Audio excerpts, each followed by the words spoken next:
San Diego, it's time to fire it up. From the beaches to the ballparks, from the Gaslamp to North County, no one knows America's finest city like he does. You can't just punt on a Manny Machado prime year.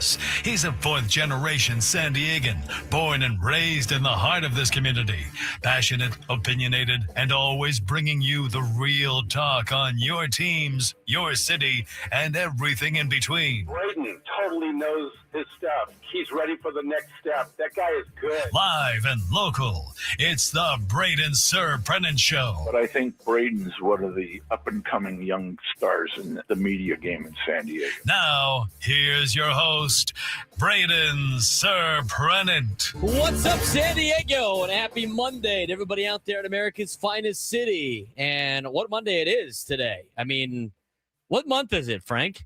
Is it December? Are we sure it's December today? Yeah, I know, right? What a beautiful weekend it was, all weekend long. You get all the benefits of the summer without the gloom and without it being super hot. It was like nice. Tomorrow like nice it will weather. be. Tomorrow it will be a little hot. I think it's supposed to be like in the high 70s today, if I'm not mistaken. Yep. A little toasty, not going to lie. 69 degrees right now, high of 77 today. It's winter's turn. Summer, go away. I don't mind it. That's It's a day like fun for today. you. It's a day like today where you go like, yeah, it's a blessing to live here. It's great. People are freezing there. You know what, Huff? Having to sit in a bar and can't do activities all day outside. I like being outside. It's great. Some people don't like being outside. Is that Who a could shot? those people be? Was that a shot? No. Okay. I'm just saying some people don't like to be outside. I like to be outside. Winter in San Diego. Perfect weather. It's great. It's a little bit on the hotter side. You know, I think a lot of people want to do some things that involve sweaters and hot chocolate and festive things. I understand that. I get that. We got a lot to talk about. It is December. We know it's December. You want to know why we know it's December? One, the Padres aren't playing, but two, the winter meetings are going on down in Orlando. Is Sam Levitt going on Disney World rides throughout the his off time in Orlando? Is he going to go? Can we interview Sam while he's live on like I was going to say, one of the rides? I believe he'll be on the Matterhorn when we do our interview with him at 11 o'clock. I was thinking Matterhorn too, but I don't. Do they have a Matterhorn?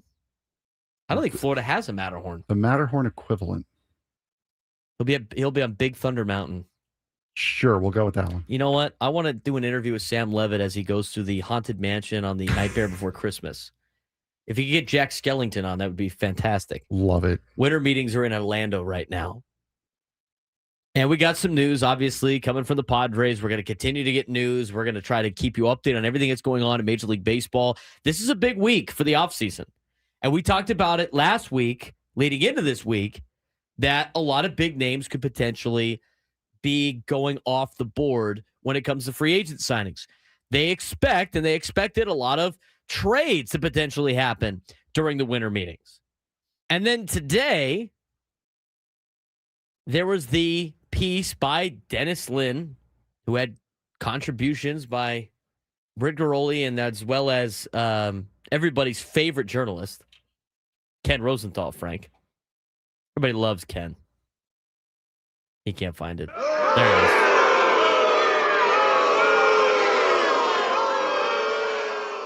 We haven't seen Go Essex in the chat. Oh, there he is. I was waiting for that. As soon as that happens, it's automatic. Boo. Everybody's favorite journalist, Ken Rosenthal. So they put out an article today about the Padres and what they could potentially do. And this is the first time that we have seen the Padres potentially contemplating the idea of trading Nick Pivetta. I think it's very interesting to have that conversation. I think it's very interesting to have a lot of these conversations when it comes to Padres trying to free up payroll to fill other spots. Now, here's the thing. With everything that they do to potentially free up payroll and do the Juan Soto trade that they did a handful of years ago, you're opening up other spots that you now have to fill. And now you got to fill more holes in the dam. But like trading Nick Pivetta to me doesn't make it easy. You're actively looking for starting pitching. And yes, he could potentially be a free agent at the end of next year because of opt-outs, and he's getting paid $19 million a year and all that fun stuff. But if you trade away Nick Pivetta, like what are you going to get back that's going to equate to filling out the rest of your roster? That was kind of sad. I mean, I think a lot of people understand that where the payroll is right now for the Padres and trying to compete with everybody else, I mean, they have spent a lot of the money. It's very difficult to try to continue to keep spending and spending and spending as the top teams in Major League Baseball continue to just open up their blank checks, their blank checkbook, and just continue to write checks. So that was one of the names that was listed. It seems sad, but also you have to say this as well. Like Dennis Lin points out, it's highly unlikely. The other thing that they brought up was they're actively trying to shop Jake Cronenworth. To me, that makes a lot more sense. But then, again, as mentioned by the article, they talk about, well, if you trade Jake Cronenworth away, you have to fill it with somebody else. Middle infield availability is not very high for baseball. There's not a lot of available players that play middle infield on the open market for free agency. So then you got to start thinking about trades. Well, if you think about the second baseman and middle infielders that are available for trade, their contracts are not much cheaper than Jake Cronenworth's contract. That's also what was laid out in this article. So then you have to think of, okay, well, if we trade away Jake Cronenworth and free up money, we got to go get another second baseman. Jeff McNeil's making close to what that number is. He just doesn't have as many years. Ketel Marte's making a ton of money. Plus, you'd have to do an interdivision trade. I mean, there's not a lot of options right there. And then they got to the whole, well, Fernando Tatis Jr. could potentially be moved. It's the first time we've seen it in an article written by Dennis Lin. I find it to be interesting. I find it to be not really popular amongst the fan base. I can't imagine them being able to pull that off and not hearing it from the fans. I mean, I think you could sell it as much as you want, but it just doesn't make a lot of sense for the Padres to potentially trade away Fernando. He's got a full no-trade clause, even though he's valuable in the sense of, like, he's going to play over the amount of money he's going to get paid. It just, now you open up a hole in the outfield. I mean, you'll probably get a decent amount of prospect capital, but how many of those guys ever just pan out? I mean, let's look at the Nationals for a second. Remember the big deal the Padres had to get Juan Soto and all this stuff? And it was like, here's C.J. Abrams and here's Mackenzie Gore and all these players. So, well, we can have these players right now. What's Washington doing right now with those players, Frank? Losing. They're shipping losing them off. And now they're shopping them. It's just this endless cycle. It's just this endless cycle. I think this talks more about baseball than it talks about the San Diego Padres. And here's the thing. If you had the conversation of, like, everybody's got a salary cap, and the Padres spent 80% of their salary cap on Manny and Xander and Fernando, and now they have to, like, find ways to put a team together, yeah, that would be bad decision-making, and you would have to deal with the problem. But this is why this is different. Because without a salary cap, you can't compete with those teams that could just constantly keep writing checks where they don't get hurt on having to fill out the roster because they could keep writing checks. The Padres are operating on a salary cap because there's only a finite amount of money that they can actually spend that they have. And when you have teams playing at different cap levels, it makes a sense where you have smaller market teams, and San Diego's still a small market, having to think about, well, we might have to trade away our best player. You can't have a league where it makes sense to trade away your best player for money reasoning. It's not a great league. So you look at the way that things are structured. I think a lot of the national media is really trying to push for that. You see it in their articles. But the other thing, too, with some of these conversations, how many times have we looked at this and we've gone through offseason, we've gone through winter meetings, we've gone through trade deadlines. You don't really know what AJ Preller's going to do because he takes calls on everybody. He's always looking for, how do we make the Padres the best we could possibly make them? And he listens on everybody. And so it doesn't surprise me that they might be listening on offers for certain players or trying to shop certain players. I mean, there's been a lot of years where they've tried to shop players and haven't been able to get the player off the roster, haven't been able to make a trade happen. But I just find it hard to believe that trading a guy like Fernando Tatis Jr. or potentially even considering that would benefit you in the long run. I saw it in the chat. I think it would be equivalent to the Dallas Mavericks trading away Luka. And if you look at the Mavericks and like the support that they now no longer have in their town, it's a tough sell. I mean, you would have to get like generational talent back. You would have to get 2 younger versions of Fernando back for it to make any sense. I know Yankees fans are champing at the bit to potentially get a guy like Fernando, but you start looking at some of their farm system guys that everybody wants. I mean, let me ask the Yankee hater here. How many of those guys have really panned out aside from Aaron Judge, Frank? Not many. All of those players, like all these position players that they talk about, oh, this guy's great, this guy's great, this guy's great. Anthony Volpe. Oh, he's great, Frank, isn't he? He is. He is. Yeah, he's fantastic. He's great. Yep. You don't get a nickname like Anthony Volpe E6 for no reason. That's right. You're awesome. Who's the other guy? Jason Dominguez? Yeah, Dominguez. That's is another guy one. that I think 2 years ago or however many years ago it was when the Padres traded Juan Soto. Clint Frazier was another Clint Frazier was big name. supposed to be the next Derek Jeter too. Guy's the future. I mean, the Yankees haven't been able to really produce that much prospect talent. They got Aaron Judge. You can't knock him for that. Guy's also a behemoth human being. But at the same time, they haven't had a lot of guys like get traded away that panned out for the other team that acquired the prospects. I strike at the national media constant of all of these rich teams need to consistently acquire great talent and all the lower level teams need to just give them the talent away because they got to build for the future. Nonsense is just a joke. And I'm sure they're going to start throwing out ideas of like, you know what? And KG beat me to it. Wait, you know what? I think the Mariners should probably shop Cal Raleigh. It's probably a good idea. You can't have a league where like more than half the league has to support the 6 teams that you want to win. It's not great. This is why this CBA needs to come sooner rather than later. But here's the problem. Do they shop Cal Raleigh or do they shop Julio Rodriguez? They shop both. Yeah. Seattle. They can't afford them. They can't afford them. They should give them to the Red Sox or the Yankees.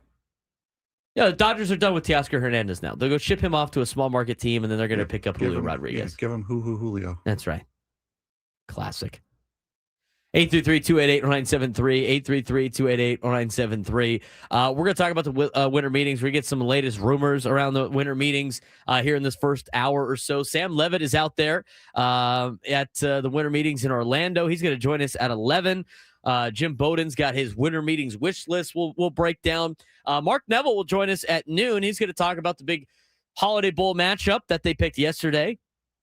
ACC had a little bit of an issue yesterday, huh, Frank? Notre Dame's like, nah, we're not participating. And all of a sudden it was like, chaos. We don't know who's going to play Arizona in the Holiday Bowl because they got to wait for the ACC again. I'm curious. I think this is the last year of the contract with the ACC and the Pac-12. I believe. Tie-ins. Yeah, I believe it is. And I know Mark's been working on future deals. I mean, I would imagine yesterday was probably I feel bad. Mark is such a nice guy. The stress level for Mark yesterday was probably super high, but it's led in the right way. I mean, the Holiday Bowl, the Sports San Diego does a great job of bringing us local events, and it's another one that's coming. I like the matchup between Arizona and SMU. Maybe I'm biased because I'm an Arizona fan, but I like the matchup. And I believe the Holiday Bowl this year is going to be like the last of the smaller bowl games too. Yeah, it's on January 2nd or something like that. It is the last of the non-playoff bowl games. It's the Trust and Will Holiday Bowl now. They got the naming rights on there, which is great. They got that sponsored. So he'll come on at noon. We'll talk about that. Who's Will? I don't know, but Trust is very expensive. No, we trust in Will. Who's Will? Trust and Will, not in. We don't trust and will. My bad. We trust and will. We'll try to get to some football stuff later on in the show. Today's going to be a lot of baseball. Tomorrow's going to be a lot of baseball. We're going to have a lot of college football on Friday because Frank and I are going to be in Baltimore for Army-Navy over the weekend. So it's going to be fun. We leave Wednesday night. We're going to do our show there on Thursday. Team No Sleep. And then we're going to do the show on Friday. A lot of great guests that might be lined up for us. We might have to get them done a little bit earlier than we would like. But, I'd love to talk to RG3 as a TCU guy talking to a Baylor guy. I want to know his opinion on the Blue Bonnet battle, whatever that nonsense is. So we'll talk a little bit more college football later on in the week because this is the week where you kind of wait it out with the winter meetings, and then one big thing happens, and then it spirals. But we've had a couple winter meetings that haven't been full-fledged awesome. And I remember, like, when the Padres signed Xander Bogaerts, that was like the Thursday or the Wednesday night of the winter meetings. Everybody's leaving town because I was leaving for Army-Navy Thursday morning to the news that Xander Bogaerts was now a San Diego Padre. They work into the late hours. The Padres have made some moves during the winter meetings. So we'll see what's in store. We're going to keep you updated on all of that. If you want to join the show today, 833-288-0973, 833-288-0973. We are off and rolling on a Monday. Braden Surprenant Show, San Diego's #1 sports station, 97.3 The Fan.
All guests on 97 to the Fan, join us on the David P. Shapiro Fan Hotline. David P. Shapiro, criminal defense attorneys helping good people regain control of their future when charged with the crime since 2010. And visit davidpshapirolaw.com. I'm Braden Surprenant. He's Frank Marchese. This is the Braden Surprenant Show, live and local, each and every day from 10 to 2 on San Diego's number one sports station, 97.3 The Fan. We have found a little surprise on the YouTube chat today. Is that right, Frank? What have we discovered? I think Gonzo saw it first. Yeah, there is. Well, if you guys go and if you like the stream, you click that thumbs up button down there, you get a little surprise. Yeah. There's and baseball that pops up.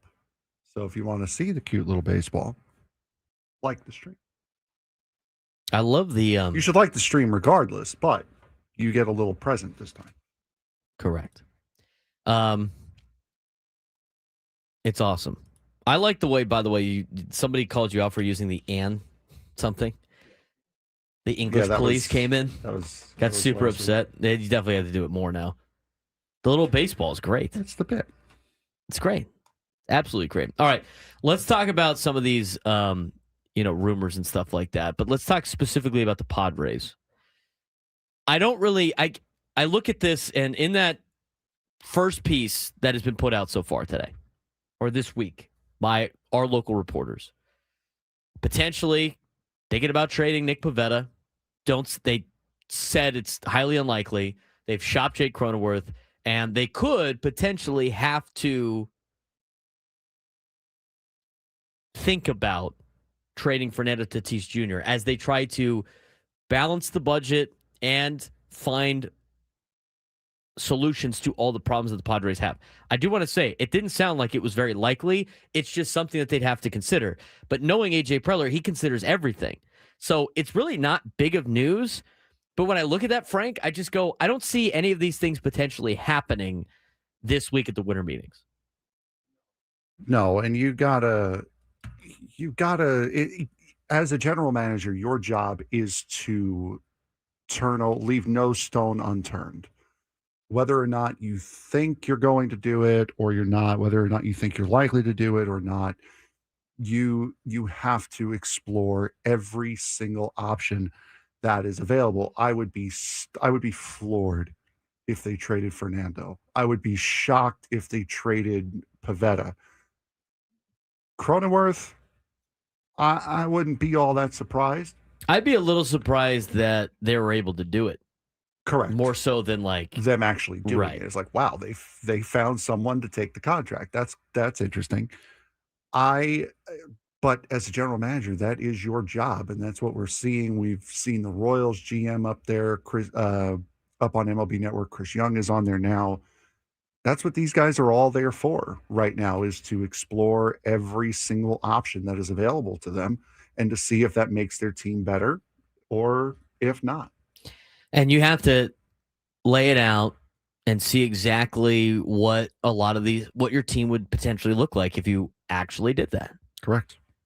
And they're probably going to be like, all right, well, this is what would happen if we traded Fernando. I don't really like this. I seriously, I think that's going to be the case more times than not. But you have to think about your options. I mean, you do that in a lot of aspects of life, right? I mean, there's like different options that you want to consider. There's different options or different paths of like, hey, I wouldn't really want to do this, but does it make me better in the long run? Does this make the team better in the long run? All of those things. So I think in a scale of like percentage wise, like if I had to pick out of those three who's most likely to get traded, it's Cronenworth. Yeah, 100%. If I had to pick who's the second most likely to get traded, it's Pivetta. Mm-hmm.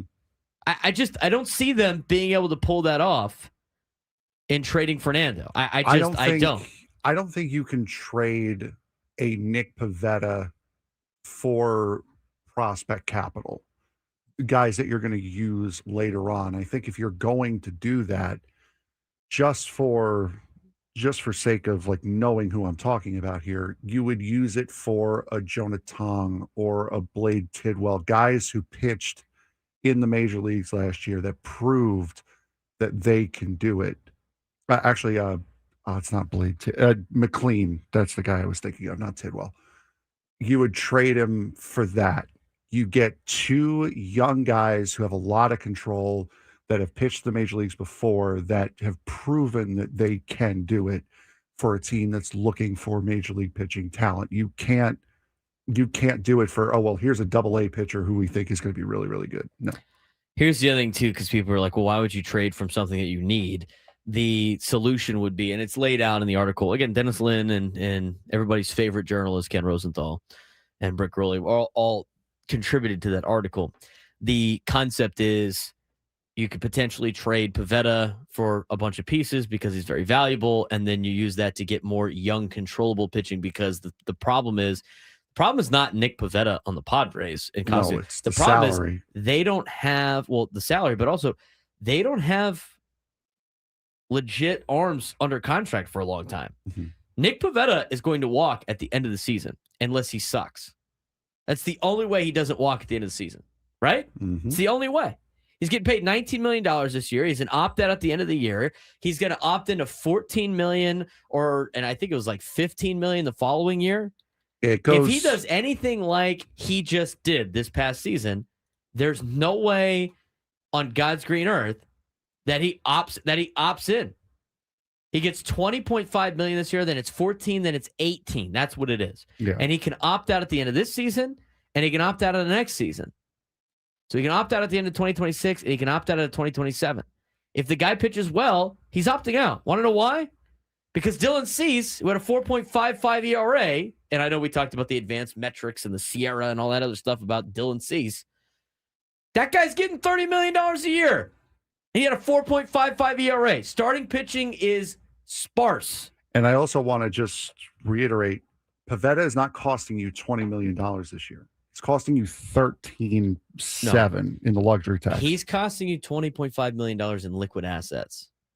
Correct, but the luxury in terms of tax he's only hit is costing you 13.7. 13.7. Yes. It does free up, $13.7 million on the tax, and it also frees up the $20 million that they have to pay. I mean, they still have to pay him $20 million. That's $20 million. Oh, yeah. May They or have may to not give have. it. Yeah. I mean, we always look at the AAV because of the tax, and they want to stay underneath the tax. But at the same time, they don't want to have overinflated contracts either. They still have to pay the guy. Yes. So there's more to just the tax part. The tax is just an added thing that they have to pay on top of the salaries for 2026. And the fact that it's not going over a certain threshold because of XYZ, that's a benefit. But paying him $20.5 million still hurts. You still have to pay him $20.5 million. But I just, as laid out in the article, I don't understand the concept. Like, oh, well, if they trade Pivetta, they could get pieces back to get more controllable pitching. I don't know where they're going to get that. Like I said, it would have to be guys like Nolan McLean who pitched at least half the season last year, and possibly somebody else. You kind of get 2 for 1 if you're trading starting pitching. You would want those young, controllable arms, but you'd have to get more than one. That's the only way you could see that trade for Nick Pivetta making sense, if you get 2 starters instead of just the one. You turn him into 2 long-term controllable starters instead of just the one who's going to opt out at the end of the year. Here's the thing with that. With the market of with the market of starting pitching the way it is, and everybody needs it. There's not a single team that doesn't need starting pitching. Mm-hmm. Every team needs starting pitching. Every team can add starting pitching. Like, even the Dodgers, as good as their starting pitching was, they probably would like to add 2 or 3 more arms because guys go down. I mean, how many of the Dodgers arms went down last year? Yeah. A lot. I mean, they were expecting Roki Sasaki to be part of the rotation. He was a bullpen arm because of injuries and everything like that. Everybody needs a starting pitching. And so when they trade for Pivetta, I don't know why you would trade for Pivetta unless you're going to sign him to a contract extension. And I don't know why you would give up young, controllable arms of the future unless you didn't believe in him. I'm talking about like an outside team, right? That's not that might be looking for a guy like Nick Pivetta. He could potentially opt out. You'd have to give him a contract extension. Otherwise, you're trading for a rental. You're not going to give up good, young, controllable starting pitching for a rental. And then if you're the Padres, like, let's say you give them a bunch of just good prospects, are they going to try to flip those for young, controllable pitching? It doesn't make a lot of sense. That's why it's like you break it down, and I just don't find a whole lot of validity to what is being said. It doesn't make a lot of sense. No, I agree. And Glenn Allen in the chat, the potential of new owners with deep pockets, That's going to take some time. that dude. doesn't help you right now. That doesn't help you this offseason because the potential new owners. And also, if there's a salary cap coming up in the next CBA, it doesn't matter how rich the owner is. They're going to be capped at a certain spending limit. And it's how close can you get to that spending limit without going over. You want to talk about a San Diego curse? Yeah, San Diego curse would be, here's the report. Again, Padres plan to keep Fernando Tatis Jr. They're talking about it on MLB it's Network just right now. You listen to the article, or you read some of these articles, you listen to some of the noise, and you poke so many holes in it. It's like, that's no way. And then the Padres have to go out there and just be like, hey, well, by the way, we're not trading this guy. I don't know what the conversation with this was about. So Joel Sherman on Hot Stove right now just says, like, they're keeping Fernando, which we thought. I mean, that was such a the hoops you have to jump through to potentially trade Fernando are ridiculous. They're showing the contracts now. Fernando's got 9 years left at 286. Manny, 8 years, 266. Bogart's 8 years, 200. Merrill, 9 years, 135. Cronenworth, 5 years at 60. And then Darvish at 3 years and 43. Those are the biggest contracts you have right now. And I mean, eventually this is going to start coming off the books over the years. I don't pay too much attention. I try not to put too much life into some of these trading deals. I find it interesting though, the plan during this offseason with a new ownership potentially coming in and also a CBA. But that's the thing, like Glenn said in the chat, what about the possibility of new ownership with deep pockets, as you brought up? Yeah, it's going to take some time for them to sell the team. Mm-hmm. And right now they're operating as the owners of this current franchise and what they can and cannot afford. They're not going to just load the team up and be like, somebody else's problem. It's not going to happen like that.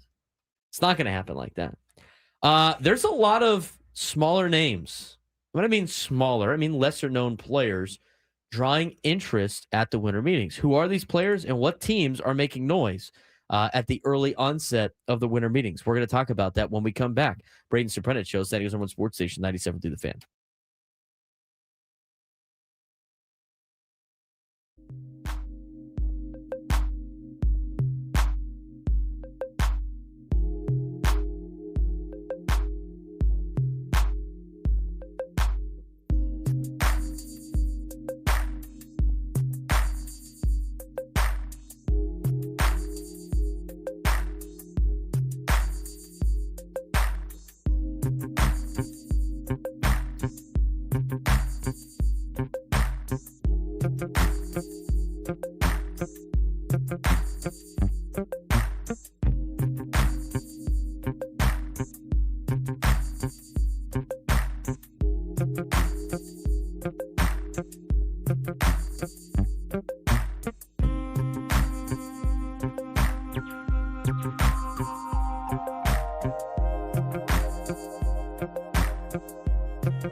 This hour 97 to the Fan is brought to you by Mission Fed. From first accounts to big life moments, Mission Fed can help. Savings shouldn't be stressful. Mission Fed makes it easier with great rates on savings, certificates, and ultra money market accounts.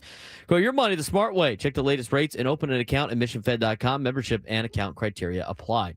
We are going to be getting a live look at the winter meetings coming up in the next segment. At 11 o'clock, Sam Levitt will join us to give us everything we need to know about what's going on at the winter meetings, news with the Padres, rumors, what he's hearing, everything like that.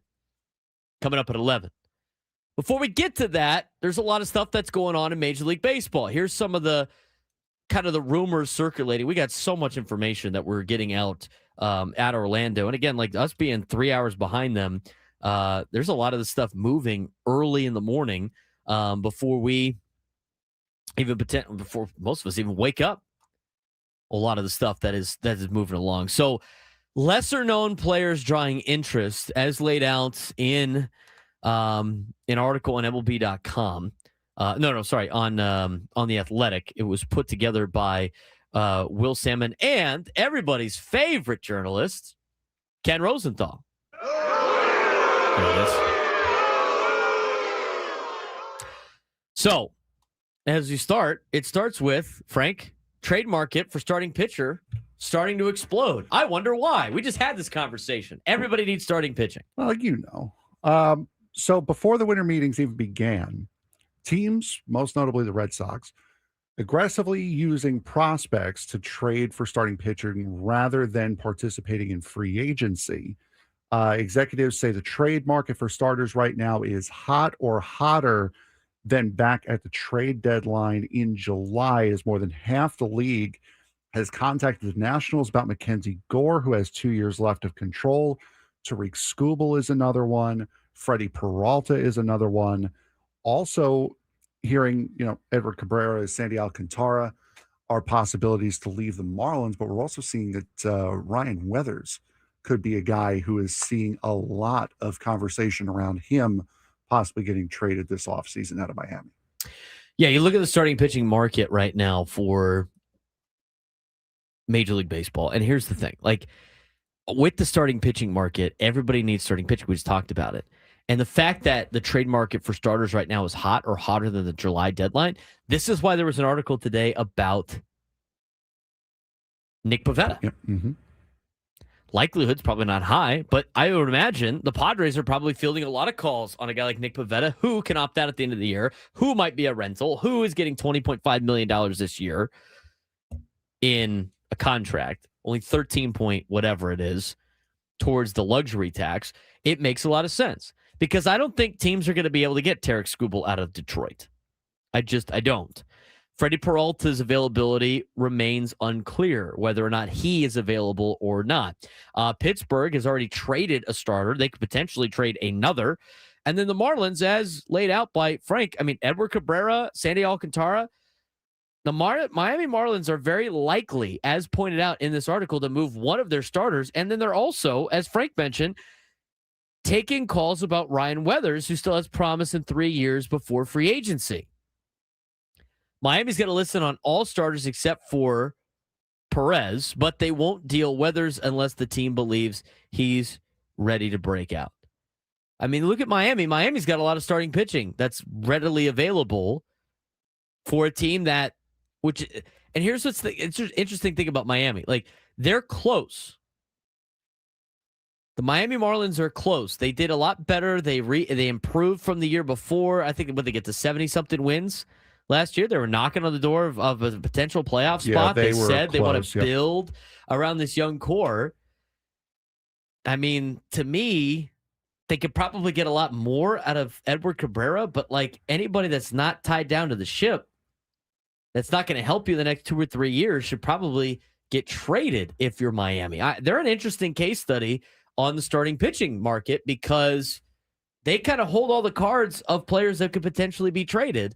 As we sit here and complain that small market teams shouldn't be doing this, and now we're saying, well, maybe Miami should trade away all their good players. Marlins went 79 and 83 last year, so they made it really, really close to get to the playoffs. They were 4 games out in the wild card naturally, and they looked to be dead in the water, but had a really good August and September of last year. So, we had Sandy Alcantara and Edward Cabrera on the trade block at the deadline last year. Neither one of them got moved. It clearly paid off for Miami. And if they're serious about wanting to trade, if they're serious about wanting to make moves and get better, I don't see why they would trade those guys. A guy like Ryan Weathers, yeah, I could see them trading a guy like him.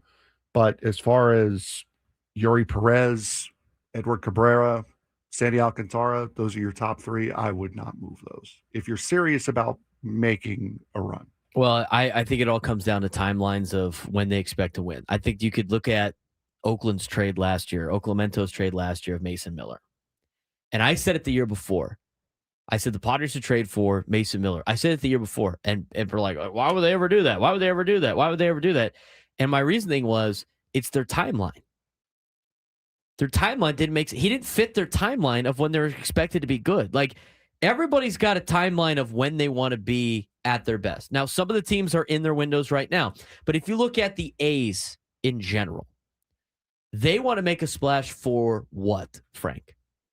When do the A's need to be at their best in the next 10 or 15 years? When is the time? When the new ballpark opens up in Vegas. Their first year in Vegas.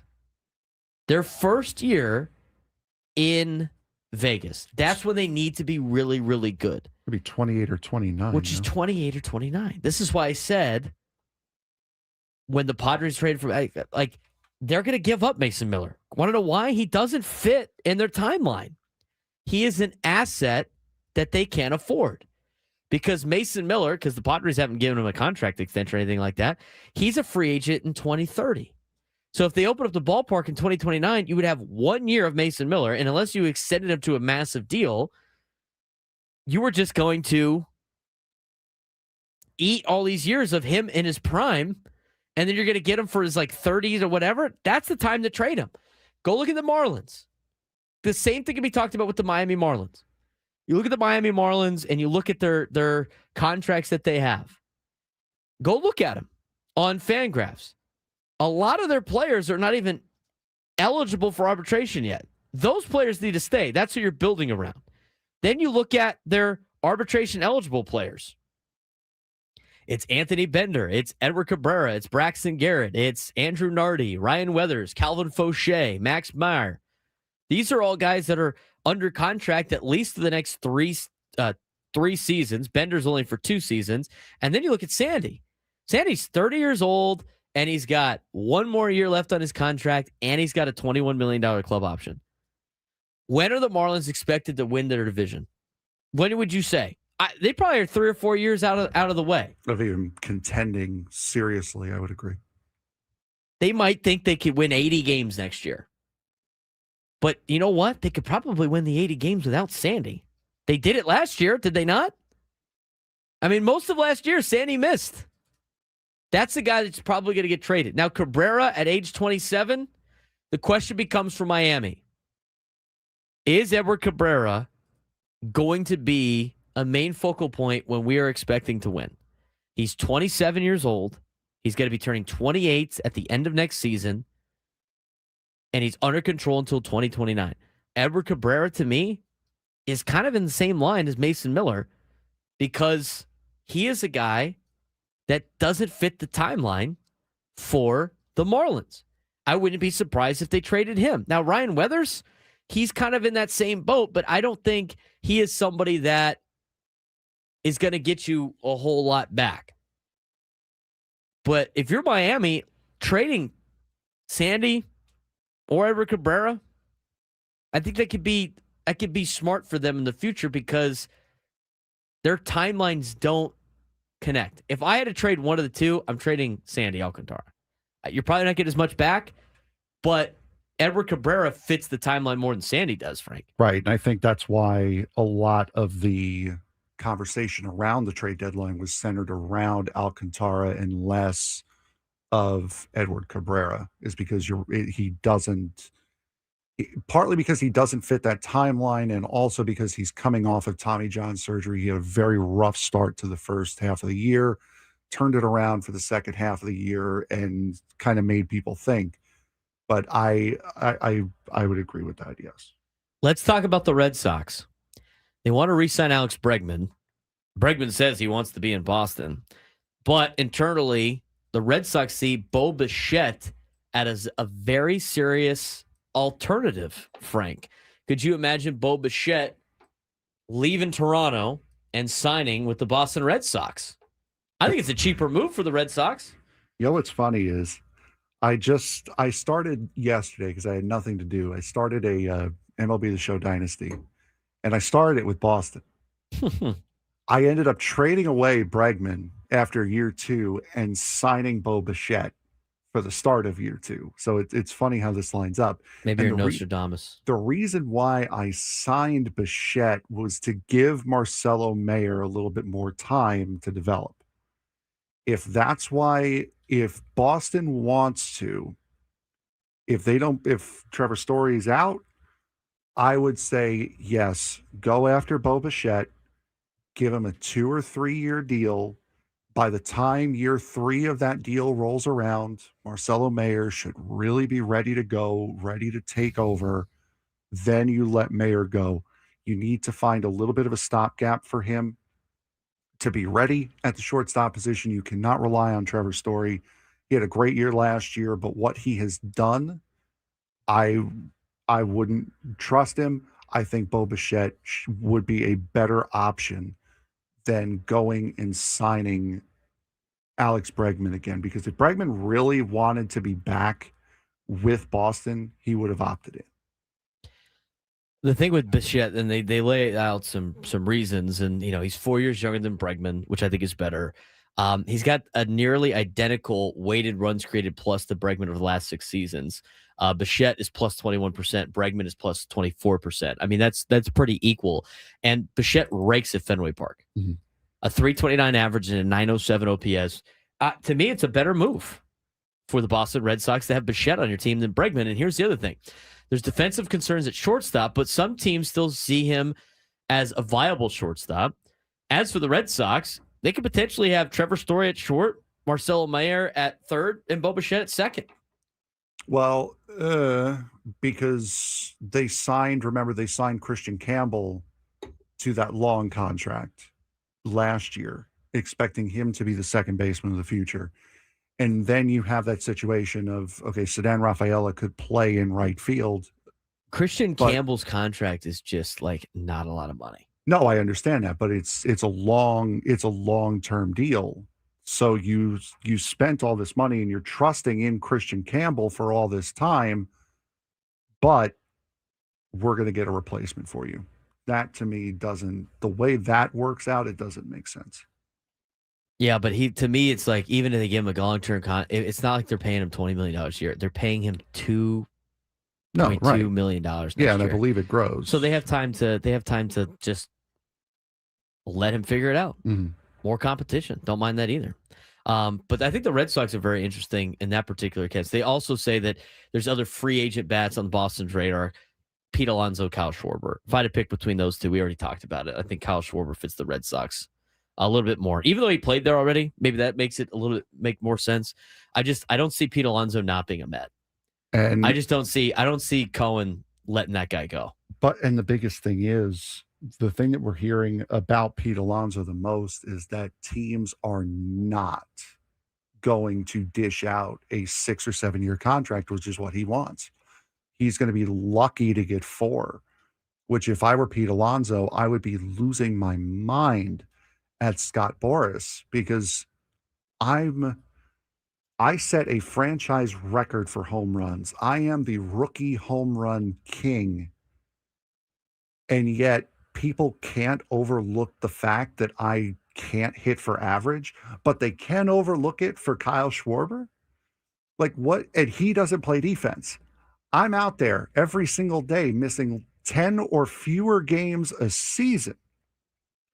People aren't willing to pony up the money and the time for me, but they're willing to do it for Schwarber. That's an agent issue. That is a Scott Boras issue. That is Boras not pumping Alonso enough. Has Boras spoke with the media yet? Phrasing. I'll do it to myself there. Yeah, you could do it to yourself. I gotta hear. Have we heard the Boras meeting yet? No. Maybe I gotta ask Sam when that happens, because that's the funniest script I've ever heard every single year. Nothing's funnier than Scott Boras talking to the media at the winter meetings. Well, just great stuff.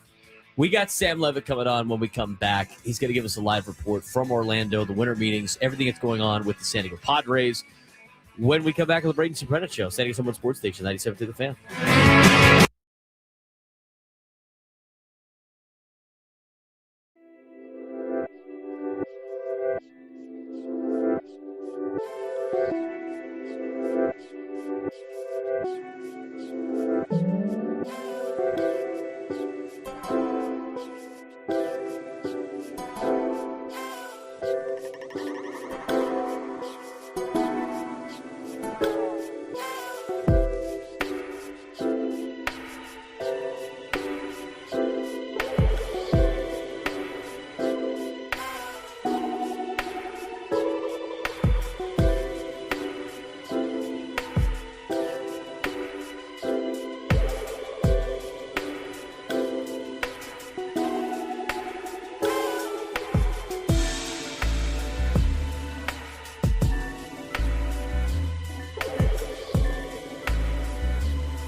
11 a.m. on a Monday.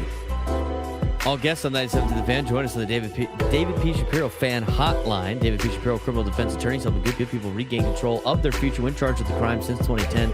Visit davidpshapirolaw.com. The winter meetings have begun in Orlando, and joining us now, fresh off of who knows what kind of Disney World rides Sam has already participated in today in Orlando. Sam Levitt joining us, looking dapper out there at the winter meetings. Sam, what's going on? How's the trip been so far? Oh, it's been good. Got in late last night. Went pretty much right to bed. Got in around 10:30, so no socializing down here in the lobby for me last night, but up bright and early this morning, and away we go. Very, very busy, as you can tell, for the YouTube viewers behind us. In the lobby here, we've got the MLB Network set right behind me, and lots of activity, lots of people mulling around the hotel here in Orlando. Yeah, you got to be able to stay up late and hang out at the hotel bar, Sam, so all that trades get put on napkins. You got to be on the lookout, see if you find anything.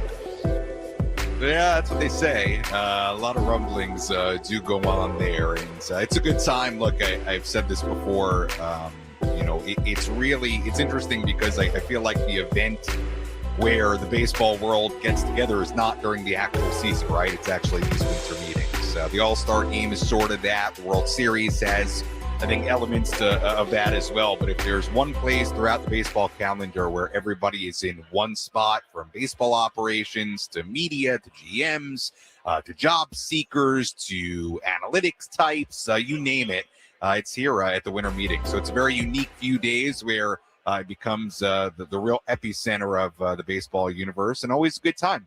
We'll see if there's a lot of activity. Seems like every year is a little bit different. Every year is a little bit different with this when it comes from the Padres standpoint as well. So we shall see what transpires here in the next 48 to 72 hours. Let's talk about the Padres offseason plans. Joel Sherman was just on that stage behind you on MLB Network talking about the Padres offseason plans.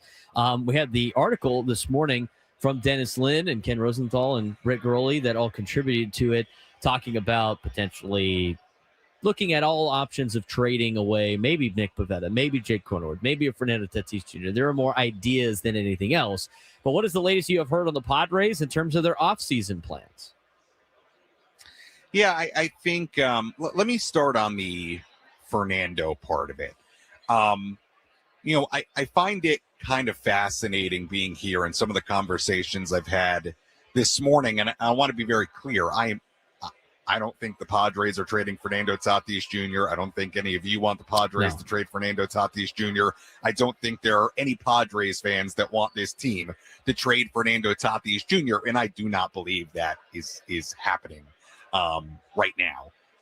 And I personally hope it doesn't happen moving forward. However, it's just sort of amazing, like the conversations you have from a national standpoint here where, and I don't know if it's a symptom of we're just in this like climate sports culture thing where it's like, oh, well, you've got a bit of a financial crunch or you've got a lot of long-term obligations. This just means you're going to have to trade away one of these guys, to restock the farm. And hey, I don't know. I don't feel like anybody in San Diego views it that way, especially with a team that's still very, very, in my opinion, ready to win right now. But I will say it is just sort of just an observation. Amazing when you just talk with some more national type people or people from other parts of the country. And I feel like there's just this thought of, oh, well, they're just going to have to do it, at some point. And it's like, do they? I don't know. It's a really good player. It's a team that's not really good, great player, and a team that I think is still plenty capable of winning right here, right now. So that's just quickly an observation on kind of the conversations I've had this morning, because I just feel like there's a disconnect between San Diego and what I think reality is and what people seem to think, things going to happen. Just an observation there. But as far as, what was written about Pivetta today, I do think an overarching theme heading into these meetings and here today, and it's really not much different than what it's been the last handful of years, although I think this is a unique situation because I think the need is very clear, and that's starting pitching, is that they're going to have to figure this out one way or another. And it's always going to be a question with AJ Preller, how creative is that solution? Look, trading Nick Pivetta, I guess there's sense in it in one aspect. You'd also be removing your best starting pitcher and the guy who carried you last year in order to, I suppose, get more quantity or aim to get more quantity and freeing up payroll and whatever you get back. I guess I could be sold on that. But if you're trying to strengthen your rotation, well, you're creating another hole by trading a guy like Nick Pivetta away. So, whether it's Pivetta, whether it's freeing up money by moving Jake Cronenworth, whether it's neither of those things, whether that's dipping into, the Ethan Salases of the world as far as your minor league system and using that trade chip now, whatever else you have to trade from the minor league system. I do kind of stand here and wonder, okay, what is going to be the plan to acquire pitching? Because to me, that's the key right now for this team, is acquiring starting pitching. And it's not just quality, but I think it's going to have to be quantity as well. Or is Cronenworth staying put? Is Pivetta staying put? And this just becomes a function of AJ trying to find the next Pivetta, trying to find the next Michael Wacha, trying to find the next Seth Lugo, the next Michael King, even guys that you can mold into starting pitchers, and good ones at that. And I know very lengthy answer here, but the other part of this, which I think we'll probably have more information on in the next few hours when Craig Stammen is scheduled to speak here. I'll do a one-on-one with Craig a little bit later. AJ Preller will speak at 1 p.m. Pacific time. I think the other thing that we're going to find out is, what are the plans for Mason Miller? What are the plans for an Adrian Morejon? What are the plans for David Morgan?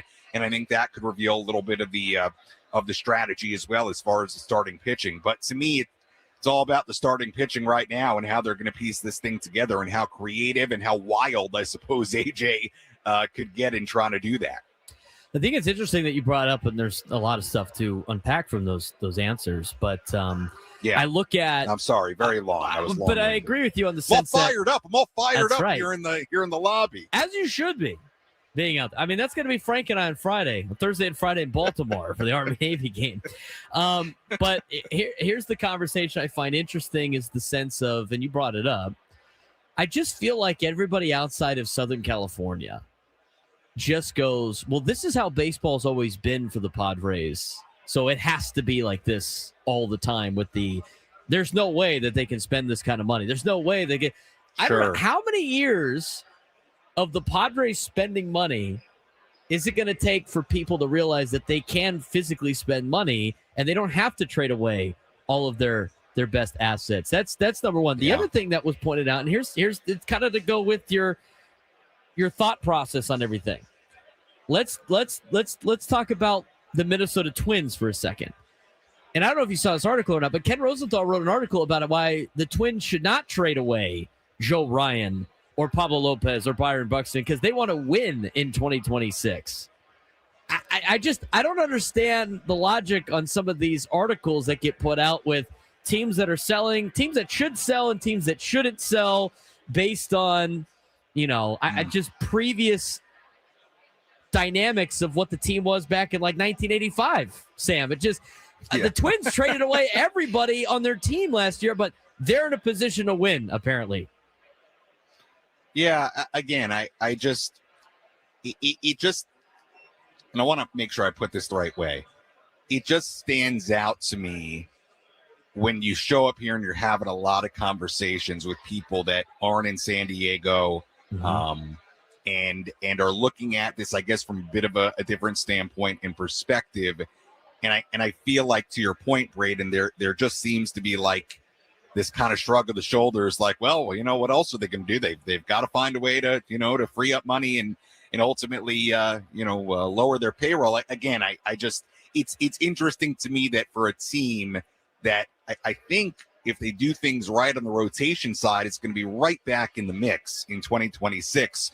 Why there's this jump to that. And I you don't expect it. I don't expect it as far as the Padres moving Tatis. And look, for whatever it's worth, Joel Sherman did get up on the set behind me earlier and really shut that down, which is great. which is great because I think the Padres are the best version of the Padres with a healthy and fully productive Fernando Tatis Jr. So maybe we can put that to bed here at the winter meetings in the offseason. I hope so from, a personal standpoint. I know there's a lot of different interviews and press conferences, scrums, all that stuff. What's the schedule today like for the San Diego Padres in particular? Yeah. Today, Craig Stammen will speak generally with the media. What time is that? It's going to be 1:20, I believe, Pacific time. So we should have video and audio for you on here on the station and on social media. AJ will talk at 4 p.m. Here. So what is that? 1 p.m. Wait, am I getting my 3-hour difference? What did I say? 3:20. Sorry, 12:20. Not that anybody needs to know. 12:20. Craig Stammen, 1 p.m. Pacific time for AJ Preller. And look, I think with Craig, and I'll likely do a one-on-one with Craig afterwards. Look, I there's a list of things that I want to ask Craig about. We haven't heard from Craig Stammen on the hiring of his bench coach, Randy Knorr, on Steven Souza Jr., the hitting coach. So I want to understand, what the thought process was there with hiring those two guys and Craig's relationship to them and what they can bring. So there's a bunch of things I think there are to cover with Craig, obviously, as a first-year manager and first year with the Padres. And then, with AJ Preller, the media availabilities here at the winter meetings, I don't think you're going to get anything groundbreaking per se. We know how AJ operates. He keeps things very close to the vest, which is fine, which is AJ's right. However, I will say one key thing that I think there's a pretty good chance we're going to learn today when AJ speaks is get more information on Mason Miller, Adrian Morhone, David Morgan, and what the plans are for those guys. Because I would imagine by Monday, December 8th, I would imagine they have a plan as far as what those guys are going to do heading into spring training. And we'll have an idea if any of those guys are going to be asked to stretch out heading into spring training and be starters. So I do think that's something we could learn today, and I think something we could get an answer on, and we'll go from there. Like I said, every year is different with this thing. I mean, we've had meetings where they've signed Xander Bogaerts. We've had meetings where they've traded Juan Soto. Last year was very, very quiet, and there was really no activity on the Padres standpoint. Another thing here that you always, and people can shrug their shoulders at it, but Rule 5 draft is here. Remind people the Padres selected Stephen Kolek, who not only ended up being a pretty important part of their rotation last year for a while, but was a big part of the package that netted them Freddie Fermin, who's going to be their starting catcher in all likelihood this year. So that's something to pay attention to. And, we roll along and see what transpires here. We're talking with Sam Levitt, host of the pre- and post-game show here on 97 through the Fan for the San Diego Padres, live at the winter meetings in Orlando. From a non-Padres side, this is probably an eerie winter meetings in a sense of what might be coming at the end of the 2026 season. What are the rumblings about CBA? I mean, there's a lot of agents there right now, a lot of powers to be right there. What's the rumblings about what next year might look like and what maybe sides are digging their heels in for a next labor negotiation? Well, I think what's going to be interesting about this offseason in general and these winter meetings as well, how do teams treat, I don't even mean like the Schwarbers of the world, the Tuckers of the world, the Framber Valdez of the world. Like the big time guys are probably going to get big time years and big time money, right? Teams are probably not going to worry about, signing those guys for long-term money. That probably is what it is. But I do wonder about the next tier. If teams are hesitant to hand out, a 2-3 year deal, knowing that, I mean, again, I don't want this to happen, but we all understand what the conversations and rumblings have been. Understanding that, hey, maybe you wouldn't play in 2027. Maybe you don't play a full season in 2027 if things, go south as far as negotiations. So how teams handle some of these free agents and the money they're looking to dole out, also just in general, the money they're looking to dole out with, a potential lockout, missing games situation, maybe looming in 27. Again, I don't hope it happens. None of us do. I'm sure no fans do as well, but I do think there's a reality of, this has been something that people have feared for a while. So how teams treat the money part of it and what they're willing to invest moving forward, beyond the tippy top of the market, I do think is a pretty interesting question and could tell you a little bit about how they feel about the labor situation. But, my general thoughts on the labor situation are you hope that, this is something they work on and figure out because, lockout, no lockout. The bottom line is when spring training starts, you want those guys to be at their complexes and opening day to happen on time because it's not good for anybody in the business and the industry when you talk about missing games. Obviously, there's going to be cases to be made on both sides, ownership, player-wise, about what needs to happen and what's good for the health and growth of the game. But just from a business standpoint, an industry standpoint, I think it'd be safe to say most of us are probably rooting against any kind of stoppage whatsoever. That would not be good. It would not be good. What is going to be good is talking to Sam a couple of days in a row. I've live for the winter meetings. He gets us a lot of updates throughout. He'll be on all of our shows throughout the week, doing a good job reporting. And be sure to be tuned to social media at Sammy Lev, as well as the 97 through the fan pages for all of the content that is coming up next. Expect Craig Stammen and AJ Preller stuff in the next hour or so. Coming up on social media pages. We will try to play that on the show as well. Sam, great job as always. Look forward to talking to you tomorrow. Thanks again for the time. All right, guys. I don't know what I'm going to do for lunch. The food options here Oh no, it's always a problem at the winter meetings. It got very limited. How far are you away options. from civilization of being able to venture off campus here? I don't know where I am. I haven't left the hotel since I got here. Go give a phone call. Give a phone call to the mouse. See if he can hook you up with some food out there. You know what? You should go do the Epcot tour. Go buy a ticket for Epcot. Walk around, try all the food, your little social media stuff. Try to compare the food spots at Epcot to Major League Baseball teams. Come on, we're creating content and feeding Sam. I gotta go talk to Craig Stammen and AJ Preller. I got my hands full. So. All right, guys, I'll see you. All right, see you, Sam. That's awesome.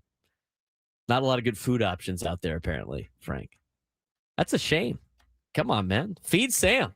Hashtag feed Sam. No, it is a shame, unfortunately. And I mean, who's to say that you can't splurge a little bit after Preller and Stammen? That's what I'm saying. Have some fun, man. You know what? You got get the job done, and then once AJ Preller is finished telling you everything you need to know, then go have some fun. You know what? I think people need to tweet at Sam food options in Orlando. Hashtag feed Sammy. Feed Sammy. Hashtag starving Sam. Okay, he's not that hungry. Come on. He's not that hungry. Let's go. Hashtag feed Sam. Get Frank a tree. Like a Christmas tree? Oh, yeah. Where is this in Orlando? It's like Brightside Hotel or something. I have no idea. They're at the Hilton or Marriott Bonnet, JW Marriott Bonnet Creek Resort. There's got to be good food places over there. Come on. Oh, they have a live stream going on right now on MLB.com. There's two people speaking at the winter meetings. You want to take a guess who's speaking right now? Is it Scott Boras? Hey, Birdland. Wow. We got to go. Craig Alvarez is on live right now on MLB.com. Well, we're in Baltimore. We gotta do something outside Camden Yards. Hey, Birdland. Get excited. Every time I see something Orioles this week, I'm literally gonna say, "Hey, Birdland." I hope you're ready for that. I could tell it's not going to get old. No, it's going to be great. Hey, Birdland. It's not going to make me want to jump off a bridge, I'm sure. Speaking of Birdland, Orioles making moves, but not on a couple of middle infielders that you would think. We're going to talk about what the moves are for Baltimore, everything else that's circling around Major League Baseball at the winter meetings. We'll keep you updated on anything that's Padres related. We should be getting sound from Craig Stammen and AJ Preller later on in the noon hour. We're going to get to all of that when we continue on the Braden Surprenant Show, San Diego Sports Station 97 through the Fan.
It's a foul on the social media teams on that.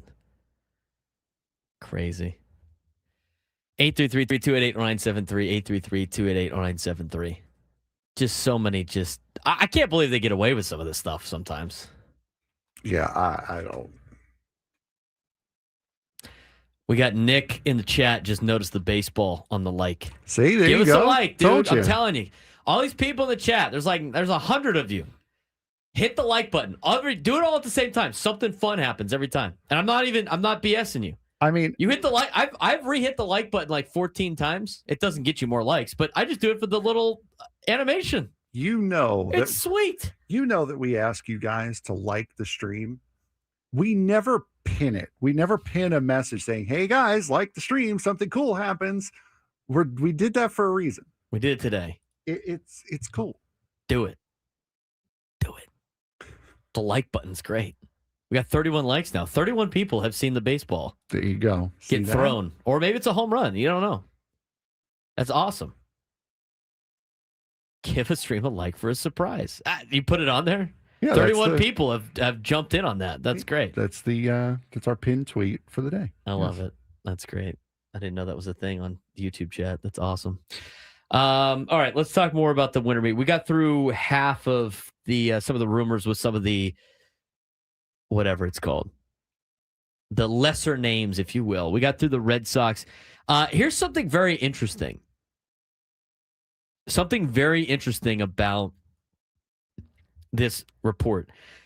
Luis Arraez. In this article about lesser names drawing interest, it sounded like the Rangers were interested in Luis Arraez, except for the fact that he is, quote, likely too expensive for Texas despite the fit. New Rangers manager Skip Schumacher loves Arraez and sees him as a fit, but Texas is cutting payroll. They need a catcher. They need bullpen help. They need starting pitching. Arraez could fit in as a DH versus lefties, a first base versus righties, and a platoon with Jake Berger, occasional second base. Even at a discount, Arraez may exceed Texas's budget. I think this lays into an account of, one, is Arraez going to cost too much money for teams to sign? Or two, is he just not going to have a big market, Frank? I can't imagine it. We talked about this a lot during the season. I can't imagine him having a big market. And the fact that like a team like Texas, who Skip Schumacher's their new manager, who had Arraez in Miami, wants him on the team, but Texas says he's too expensive. I don't see Arraez having that great of a market this year. He's one of those guys I think is going to sign late when the prices go down because you're trying to get on a team. I think that's where you're going to see Arraez. And I've said it many times. I'll say it one more time. His play style is of a bygone era. And if he's not doing what his play style is meant for, he doesn't bring a lot of value. Sure, he'll run into a fastball every now and again. He'll hit a home run. Sure, he's not a net negative defensive player, but he's not going to blow you away either. Unless he's hitting 300 or better, Luis Arraez does not have the value that many people think he has. So I believe he's going to be one of those guys who we're going to see at the beginning of February or at the back end of January, still looking for a roster because his price is too expensive for what he is. And some people I saw like the Arraez lovers was like, does that mean like Tony Gwynn is not worth? Tony Gwynn could play defense, dude. Like he had a lot of stuff going for him that wasn't steal just bases. Right. He was hitting over 300 almost every single year. It's like it's not a comparison. Just because Arraez is a contact hitter doesn't mean like I know they had the comparisons before and it would look like it early in his career, but he's not even close to Tony Gwynn. Not even close. No. It's a different thing. Tony was a great outfielder. He was a Hall of Fame player. Luis Arraez is not. Luis Arraez can hit really, really well. Other than that, what is he? Correct. I mean, he's like a replacement level player. He's not somebody that's going to command like what he probably thinks he deserves or is at the time where he could try to cash in. And I don't find Luis Arraez to be a bat that a lot of teams are going to go after. Let's talk about Birdland. Hey, Birdland. There it is. Orioles are making moves, but not on Bichette and Bregman. Baltimore is finishing a $21 million state-of-the-art player development facility in Sarasota, which is cool. I do know one of their player development people now, which is great. They remain in on Kyle Tucker and other top hitters. Another frontline starter to pair with Trevor Rogers and Kyle Bradish is another thing they want to do, but Bichette and Bregman aren't targets. Infield already set except for first base. Let's talk about the Baltimore Orioles. Do we believe this, or do we have to wait for them to actually pull the trigger to do it? They've pulled the trigger on a couple moves already, but I just don't see them signing a guy like Kyle Tucker. I don't see that either. And we're seeing now that he is the Baltimore's looking at Pete Alonso. They've already they've had a meeting with Pete Alonso to fill that first base vacancy. I see them pulling the trigger on a big name. I have a feeling it's going to be a starting pitcher. I don't see it being a Kyle Tucker or a Pete Alonso. I see it being a starting pitcher, and that'll probably be the last of their big moves from what I guess. That would be my guess too. Here's the A's now. A's are funny to me. It says A's are increasing their payroll, but not just for stars. A's are slowly gearing up for Las Vegas in 2028. They need a second baseman, but aren't in on Bichette or Ketel Marte. More realistic targets, Brandon Lau, Jeff McNeil, and they're not interested in dumping Luis Severino's $42 million contract for free. What do we think the A's plan is?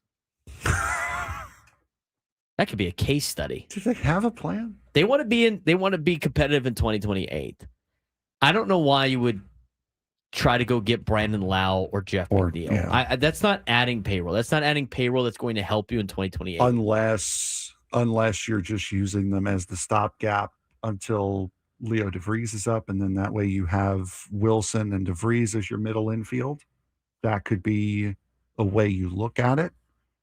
Forgetting those guys, make you at least somewhat competitive in the American League West. Because remember, you have to be, if you're Oaklamento, you have to be somewhat competitive. Otherwise, you're not going to get people to buy season tickets in Vegas. So you have to play around a little bit. And this is one of the ways that they could do that, is by bringing in a name, somebody who is known around baseball as a player. Jeff McNeil has a batting title, if I remember correctly. Bring him in, and then once Leodalis DeVries is ready to go, then you do whatever you want with McNeil. Plus, McNeil can play the outfield. He can do a little bit of different things. Lau is another interesting decision that they could make. They have to be competitive, otherwise they're hurting themselves going into Vegas. So this is one of the ways I see them doing it. I can see that too. I think they're a year early on guys like McNeil and Brandon Lau. Right, but again, you can use those guys for season ticket sales. Yeah, you want to sell at Vegas. You don't want to sell out like the Oaklamento thing's different. Right. I know, but what I'm saying is they're not those in 3 years. Those guys are not selling season tickets. Right, but you have to be competitive in order to get people in Vegas to buy season That's what tickets. You do in 2026, or sorry, in 2027 and 2028. The stadium ain't going to be ready in 2028. Have they even started that thing yet? Did they finally break ground on that thing? I honestly don't know. That's like 2027 moves. Not my week to watch. Because they're like they're like 1 year deal guys. If you want to go get a younger player, like Ketel Marte makes more sense to me. Even though they said they're out on Ketel Marte. Ketel Marte makes more sense to me if you're the A's. Because he's under control for those 2 years that you're going to be playing not in Las Vegas, and then the first couple of years of him in Vegas. That makes more sense. But guys on 1 year contracts, or like Jeff McNeil on a $15.7 million contract. By the way, he's not going to be. You have a club option in 2027. So he can't. I mean, you're going to have to sign him to a contract extension. Are you signing Jeff McNeil to a contract extension at age 33? No. I mean, we're just using the term that they will make it there by 2028. It looks like they have broken ground. But I can't imagine it to be the case. The other one too. So we said Jeff McNeil, and then who was the Brandon Lau from Tampa. Brandon Lau, he's a free agent in 2027. those guys are not the right moves. You got to find like a second baseman that's under control for a couple years, or middle infielder under control for a couple years. And to me, you get a guy like a year before you move to Vegas, who's an established player. But I just know they've had problem after problem after problem. I can't imagine them opening up in 2028.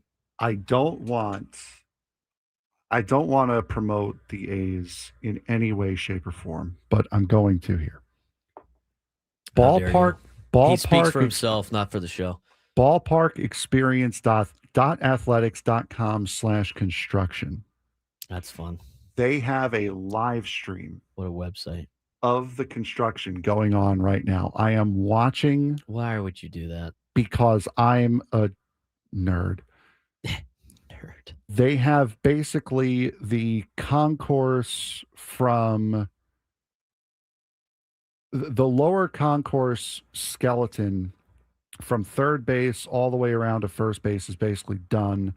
They've got pillars up pretty much all around the ballpark. They've got some foundations down for buildings that are going to be in the outfield. So they have more than broken ground on this thing. And the fact that I could watch it happen live is well, we found dangerous. Something that Frank's going to be able to do for the next 3 years. Just watch the building of Las Vegas' new baseball stadium. That's amazing. I can't believe you are physically wasting time doing that. I am going to. What else am I doing? I don't know. I'm certainly not working. Let's talk about who the Padres just signed. They made a signing, Frank. They got another pitcher. Who is it? We'll talk about him when we come back on the Braden Surprenant Show. Standing us over on Sports Station 97 through the Fan.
Remember to listen at 1 o'clock for us to announce today's biggest fan for a chance to qualify for a night in our Odyssey suite at a future Padres game with all of the fan staff. Register your name at 97throughthefanst.com/biggest fan in order to potentially have your name called. This hour on 97 Through the Fan is brought to you by SDG&E. Take control of your energy use and help save this winter. Use large appliances outside of on-peak hours of 4 to 9 and unplug devices when not in use. Find more tips at sdge.com/simple steps. Padres got a new pitcher, Frank. Do they now?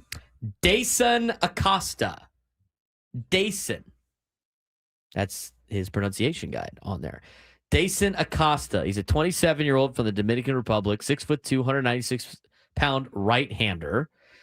He has starts in his baseball career and bullpen use in his baseball career. His last handful of seasons, from age 23 on, he's been strictly a bullpen guy. He has not started a game since he started 10 in 2022 for High A Brooklyn as part of the minor leagues. He has not participated, I don't think, in the major leagues yet.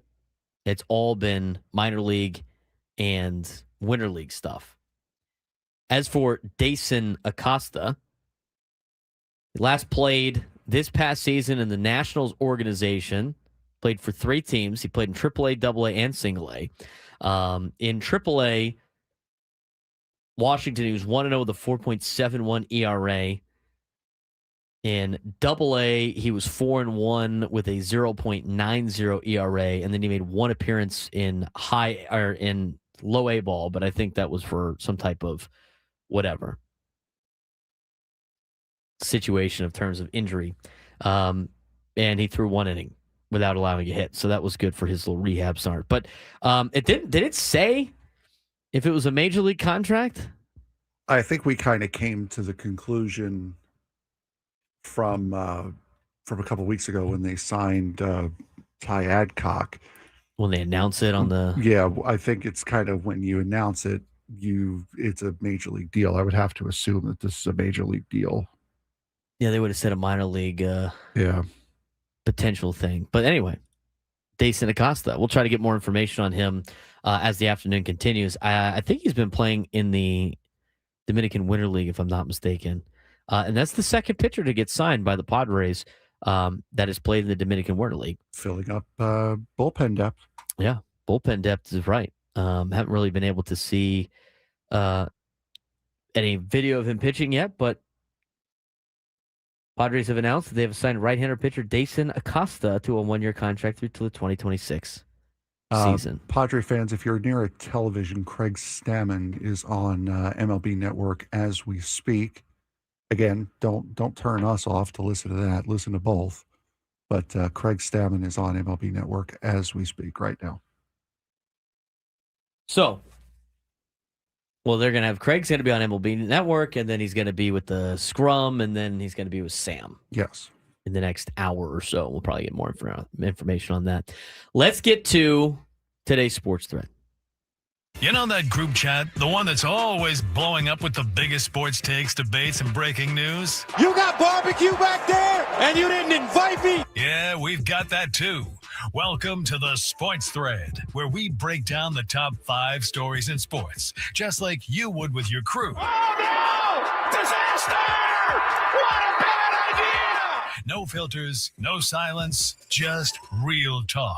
Brought to you by QC Kinetics. Stop sitting on the sidelines. QC Kinetics gets you back in the game without surgery. To learn how, visit QCkinetics.com.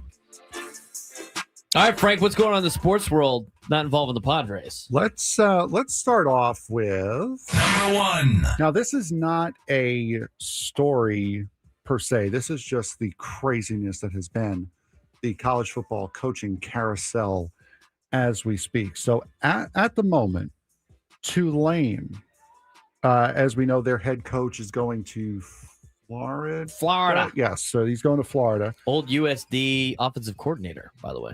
Yes. Will Hall, veteran assistant coach at Tulane, will be their new head coach. So that has been announced. The Tennessee Vols have fired defensive coordinator Tim Banks. So there's a defensive coordinator position open. They were lousy on defense the last 3 or 4 years. So Memphis has hired. That's a massive difference. Yeah, there is. Has hired Charles Huff as their head coach after 1 season at Southern Miss. And also, ex-Virginia Tech coach Brent Pry will be the Hokies defensive coordinator. So he is back with the program. Instead of being the head coach, old head coach is back at the program. They fired Pry in September. Then they hired James Franklin, and then James Franklin hired Pry because he was his DC at Penn State before he took the Virginia Tech job. So now he's the DC. He's like, they had the meme on there. It was George Costanza going back to work after he quit. Yes. Pretending like nothing happened. Hey, hilarious. Yeah, hilarious. And then I believe I did see San Diego State lost somebody. I believe it was their defensive coordinator. Yeah, their DC went to the Big Ten. Yes, went to Nebraska.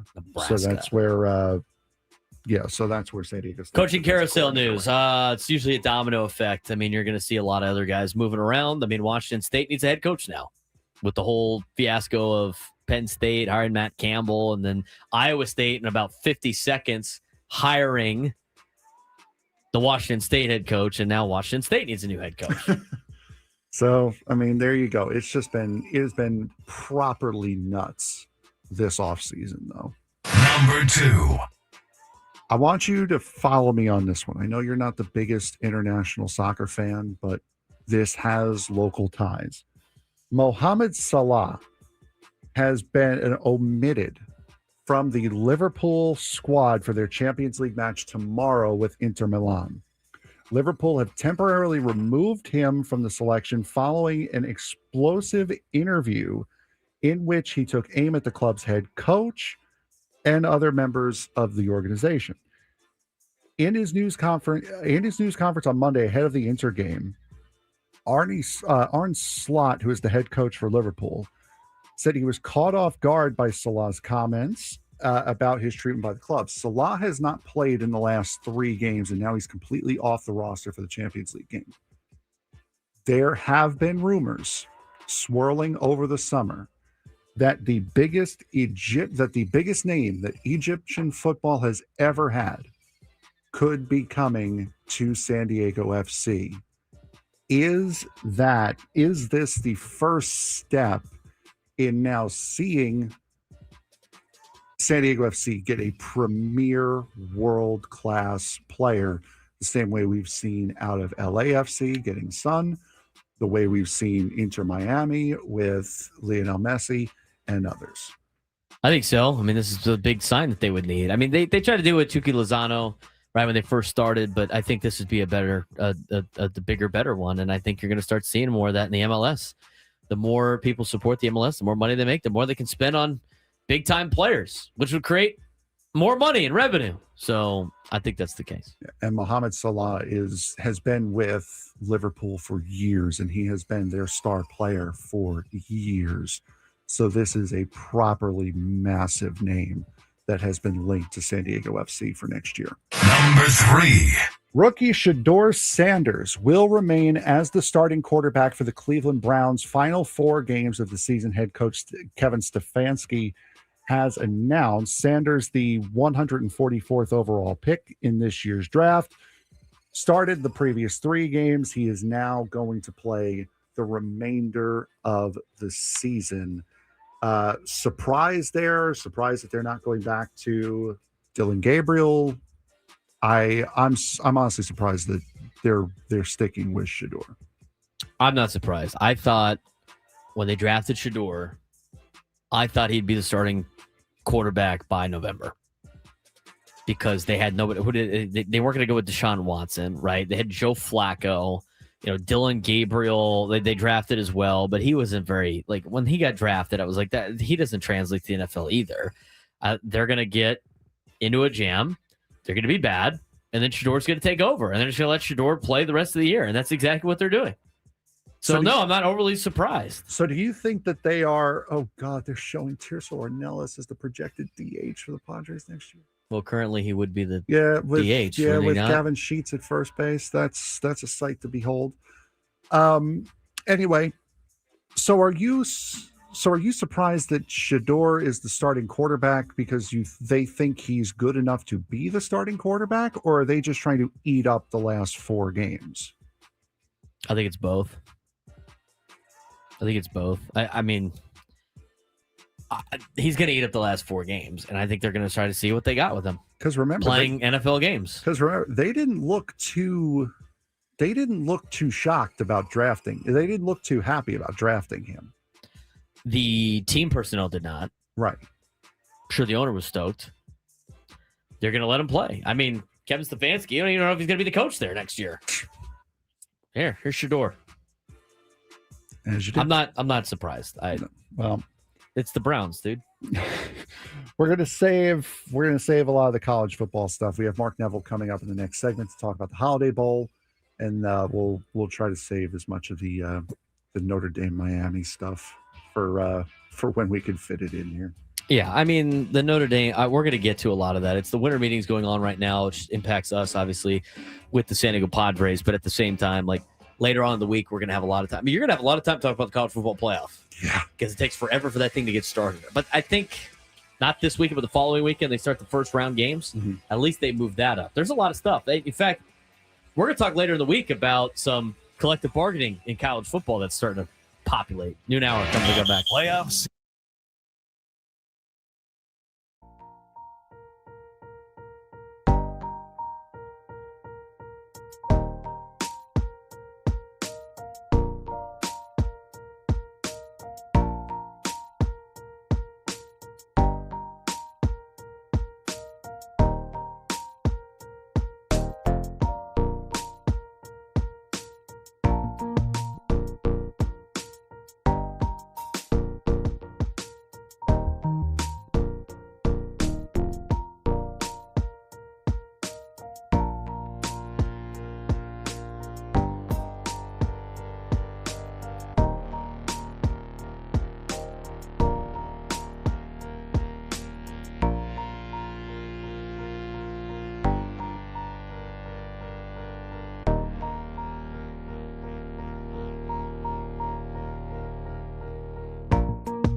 Fire it up. From the beaches to the ballparks, from the gas lamp to North County, no one knows America's finest city like he does. You can't just punt on a Manny Machado prime year.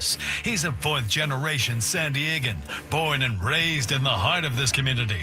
Passionate, opinionated, and always bringing you the real talk on your teams, your city, and everything in between. Braden totally knows his stuff. He's ready for the next step. That guy is good. Live and local, it's the Braden Surprenant Show. But I think Braden's one of the up-and-coming young stars in the media game in San Diego. Now, here's your host, Braden Surprenant.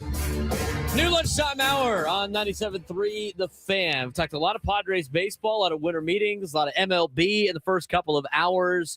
Now to try to change gears a little bit and talk about college football. We're going to talk about the college football playoff and the seedings and the selections, all the drama that was involved with that. But also, we want to highlight postseason football coming to San Diego. It's Arizona. It's SMU. That was announced yesterday at Snapdragon Stadium for the Holiday Bowl. And it's now the Trust and Will Holiday Bowl. And joining us now, the CEO of Sports San Diego, Mark Neville, who has done a great job putting together a lot of events with his team to come to San Diego to drive tourism to our beautiful city during a lot of times of the year where we don't have a lot of tourism. Joins us now on the Braden Surprenant Show. Always great talking with Mark. And we bring on Mark. Mark, how's it going? What's going on a Monday?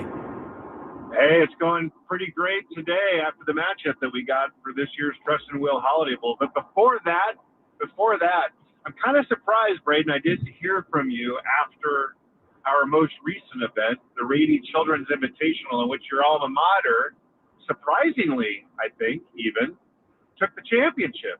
Go TCU. Yeah, that was phenomenal. You know what? Hopefully nobody finds out about, a TCU alumni being a red jacket. We don't need any fooling around thinking that we staged it for the TCU Horned Frogs, but they played great. I was going to ask you, Mark, before we get to the Holiday Bowl, the Trust and Will Holiday Bowl, from your guys' side, I mean, obviously it's fun watching my alma mater win, but how was that event for another year? How did that work out for everybody?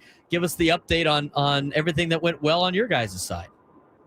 I don't know that it could have gone much better. That event is already, it's only 3 years old, but it's already recognized as one of the premier early season basketball tournaments in the country. And, next year, this is nothing against your Horned Frogs, because your coach, Jamie Dixon, is awesome. And we had a good field this year. Next year, we got UCLA, we got Texas, we got Georgetown, and we got St. Mary's. And I think it's pretty safe to say that event will sell out months before the event takes place. So Rady Children's Invitational is in a good spot, and it exceeded the expectations even on tourism numbers, which the whole reason we exist is to drive tourism demand, put people in the restaurants, support the jobs, create tax revenues, put people in the hotels, attractions, and the Rady Children's Invitational exceeded expectations in a significant way. So, it was a great event.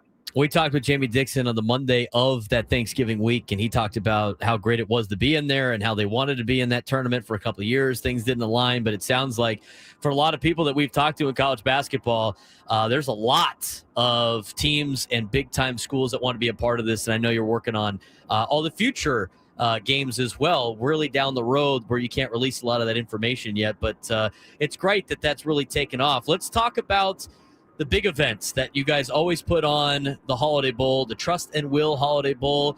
You had a exciting weekend when it comes to getting the new sponsorship, but also take us through yesterday. I mean, yesterday was kind of a wait and see. I know you guys have to deal with that. I mean, things seem to get crazier and crazier in college football. What was yesterday like for Mark Neville and the Red Jackets that you had to wait for the ACC and some other things, but how was yesterday, and how did we get to the matchup of SMU and Arizona? Come on, piece of cake. No issues whatsoever. I will tell you, if you go back a few weeks, the Arizona SMU matchup was the matchup we were hoping we would get, and we got it. It was kind of it wasn't a straight line to get to it. Obviously it's well documented that Notre Dame just pulled out of full consideration. So that created a ripple effect throughout the entire landscape. And you don't want to be unintended consequences of a move like that. But it was, and then it just worked out. I mean, we got the matchup we wanted. We got the number 17 coming from Arizona. They're hot right now. They won 5 straight. They got the territorial cut back, beating Arizona State over Thanksgiving weekend. We got SMU. They were a playoff team a year ago, and still had a great season at 8-4. And I was happy to see the original line on the game is that we got a close game. We got a great game coming to San Diego, and January 2nd is an awesome date for us. People, in terms of tourism, they're going to be staying longer because they don't have to worry about traveling on Christmas. And the teams are excited. I will say it's been a long time since we've had 2 teams that are this excited about coming. Like, they are fired up. And in fact, the ticket sales in the first 24 hours may be the best that we've had in a decade. And so expect a huge crowd at Snapdragon Stadium on January 2nd. And if your listeners out there, I wouldn't wait. This is going to be a big event. And as the anticipation builds, especially after Christmas, those tickets they may not even be there. Frankly, I hope they're not.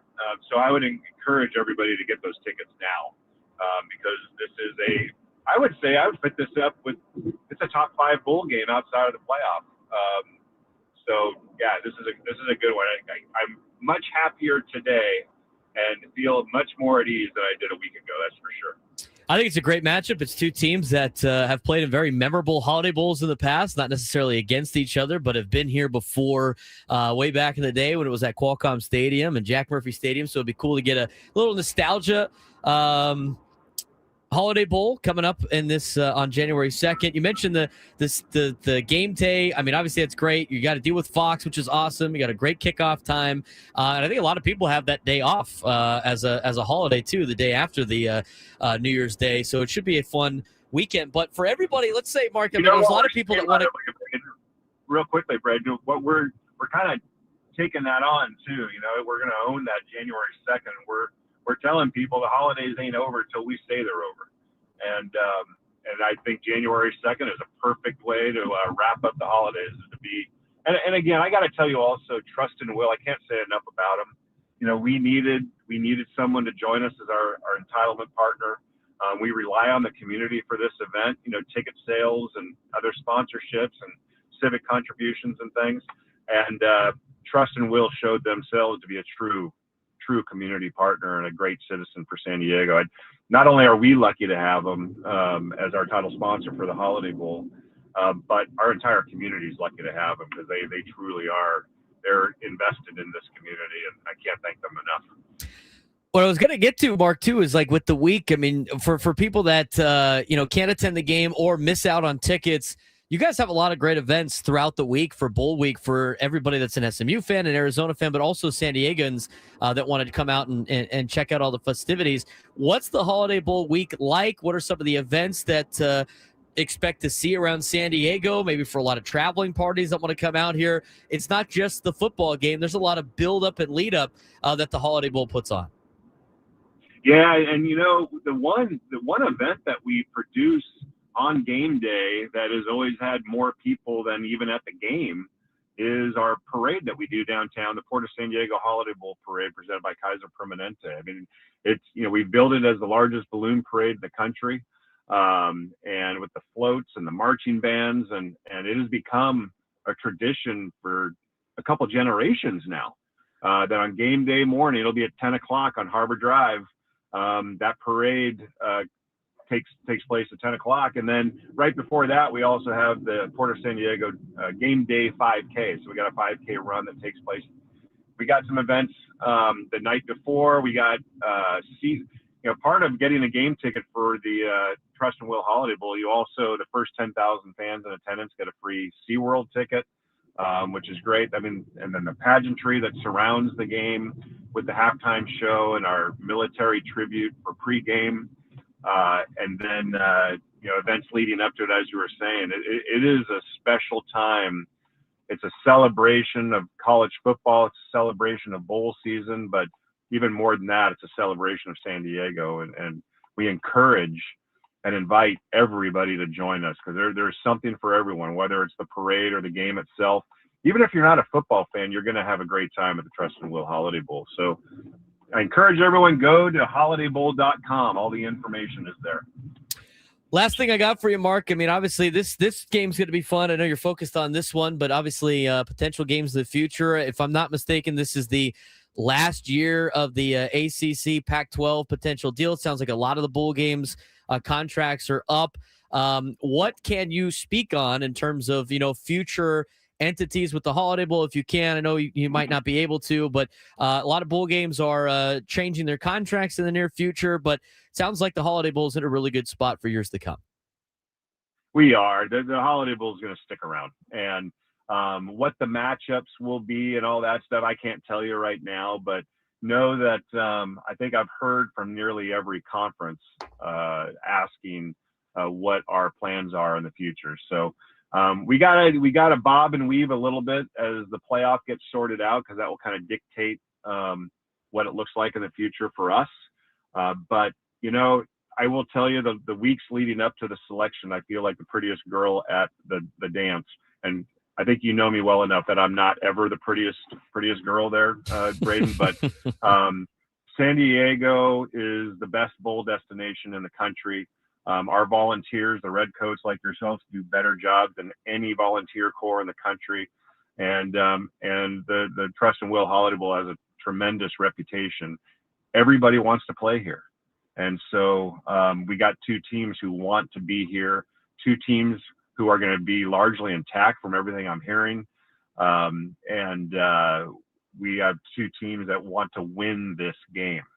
And so it is going to be a special night, January 2nd at Snapdragon Stadium, no doubt.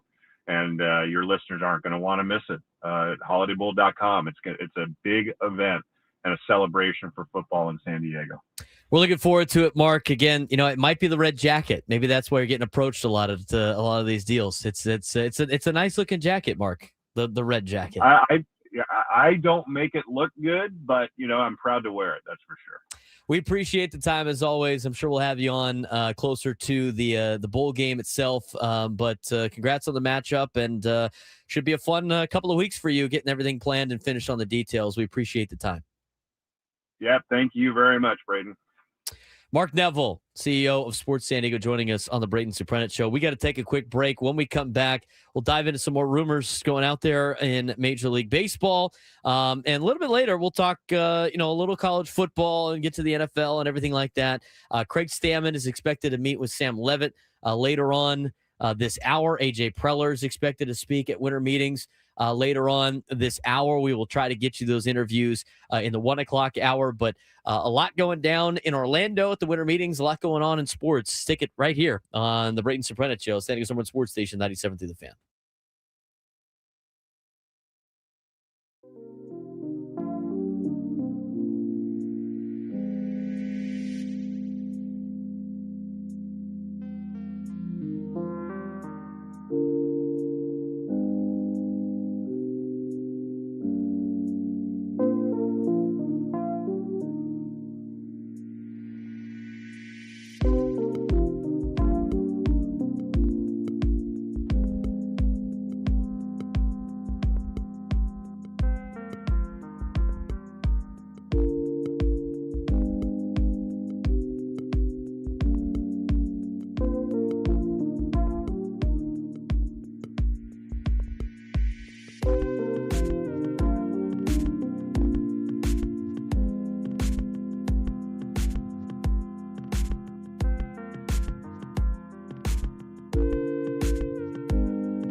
All guests on 97 to the Fan. Join us on the David P. Shapiro Fan Hotline. David P. Shapiro, criminal defense attorneys, helping good people regain control of their future when charged with the crime since 2010. Visit davidpshapirolaw.com. Let's talk a little college football while we have the chance.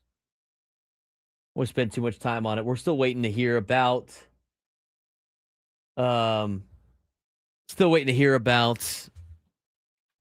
what's going on in the winter meetings. Get anything else out of it. We do know that the Padres did sign a relief pitcher in Dason Acosta today. He has yet to make his major league debut, but a young arm with high upside. Slider looks pretty good, but we'll probably get more information on him as the days go on.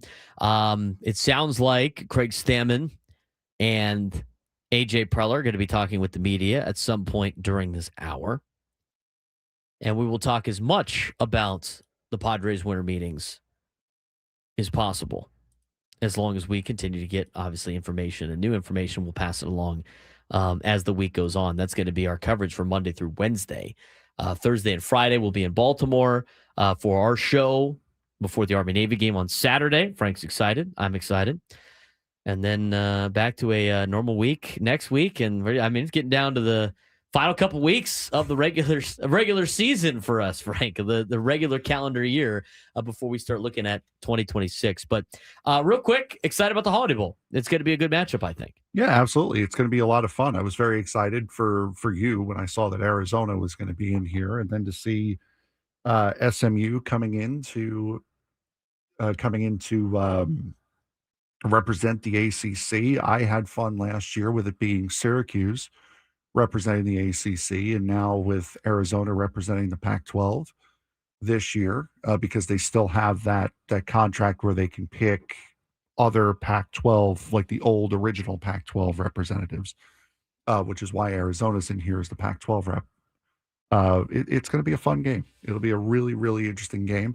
Also, I don't know about you, but I felt a little slighted by where San Diego State ended up. You had your season end in New Mexico.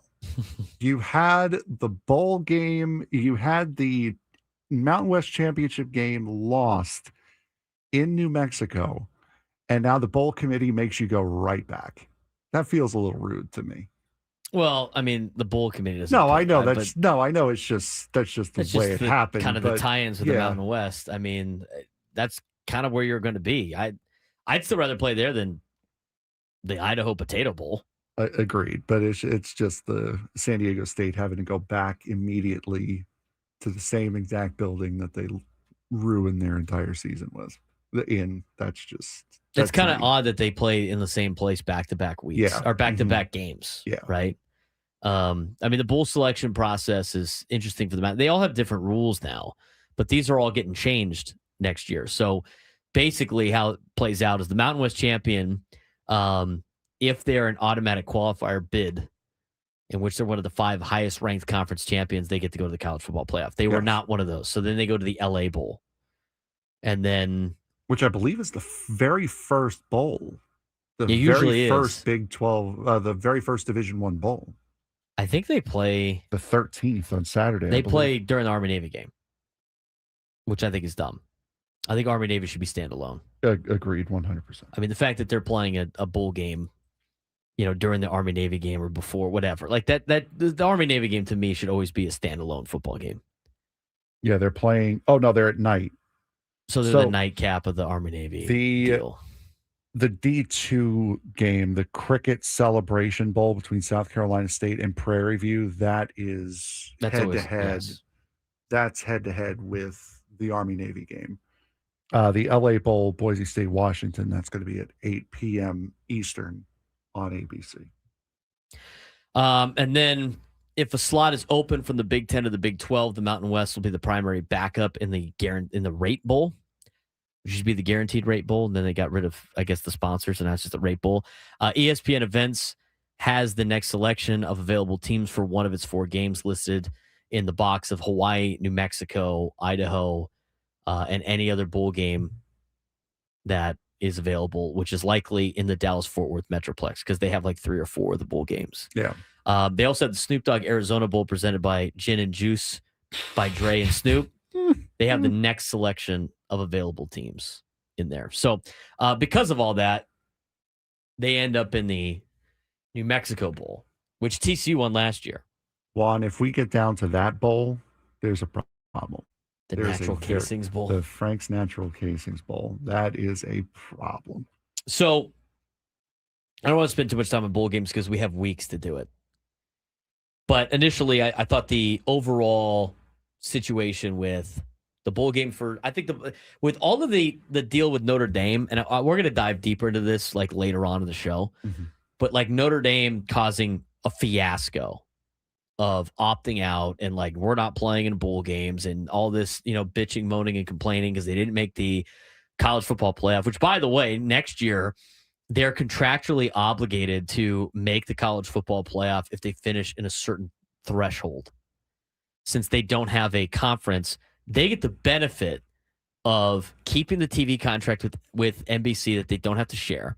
They get the benefit of being contractually obligated to get a playoff bid and not get bumped by a conference champion. Have you seen their schedule next year? It's terrible. It's beyond terrible. They play...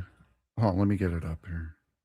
You pull that up, and I will pull up the college football playoff rankings. If that rule was in play this year, what it means is, because you look at the rankings for the college football playoff, what it means is if that rule was in play, Notre Dame finished 11th in the college football playoff rankings. That means they would not get bumped for a conference champion.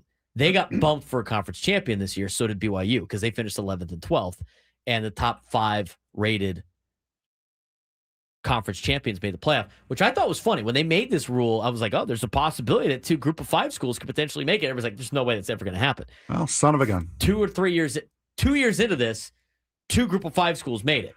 James Madison and Tulane. So Tulane got the 11th seed, bumped Notre Dame. James Madison got the 12th seed, bumped BYU. And so if this was the case, if this rule that is contractually obligated for Notre Dame to be in the college football playoff and they finish in the top 12, they couldn't get bumped, which means the next team that's getting bumped is Miami. That means Miami wouldn't have made the playoff, and it would have been Notre Dame as the 10 seed, and then it would have been Tulane as the 11 and James Madison the 12. And then Notre Dame would have been in, Miami would have been out, and they wouldn't even have been able to do the head-to-head wouldn't have worked out either. They would have to be in the game. Miami was always going to make it in over Notre Dame. They should have, but what took them so long was the whole they didn't. Their reasoning for it though was dumb. Which was they didn't want to use head-to-head until they were right next to each other in the rankings. And it was the last possible tiebreaker, they said, was head-to-head. But that's a joke. So if you do that, though, if you didn't want that, why didn't you put 2 teams between them? Because no matter what BYU did, you were going to have Notre Dame and Miami be right next to each other. So if that was your tiebreaker, you should have had 2 teams between the 2 of them. Because if BYU wins that game, they jump Notre Dame. Notre Dame falls to 11. Miami's there at 12. There's your tiebreaker. BYU lost. They fall behind Miami. Miami goes up to 11. There's your tiebreaker. But here's the deal. But they talk out of both sides of their mouth the entire time. And finally, national media pundits have talked about what a sham this entire thing is. It's just an invitational. You never should have. You never should have put Miami over Notre Dame to begin with.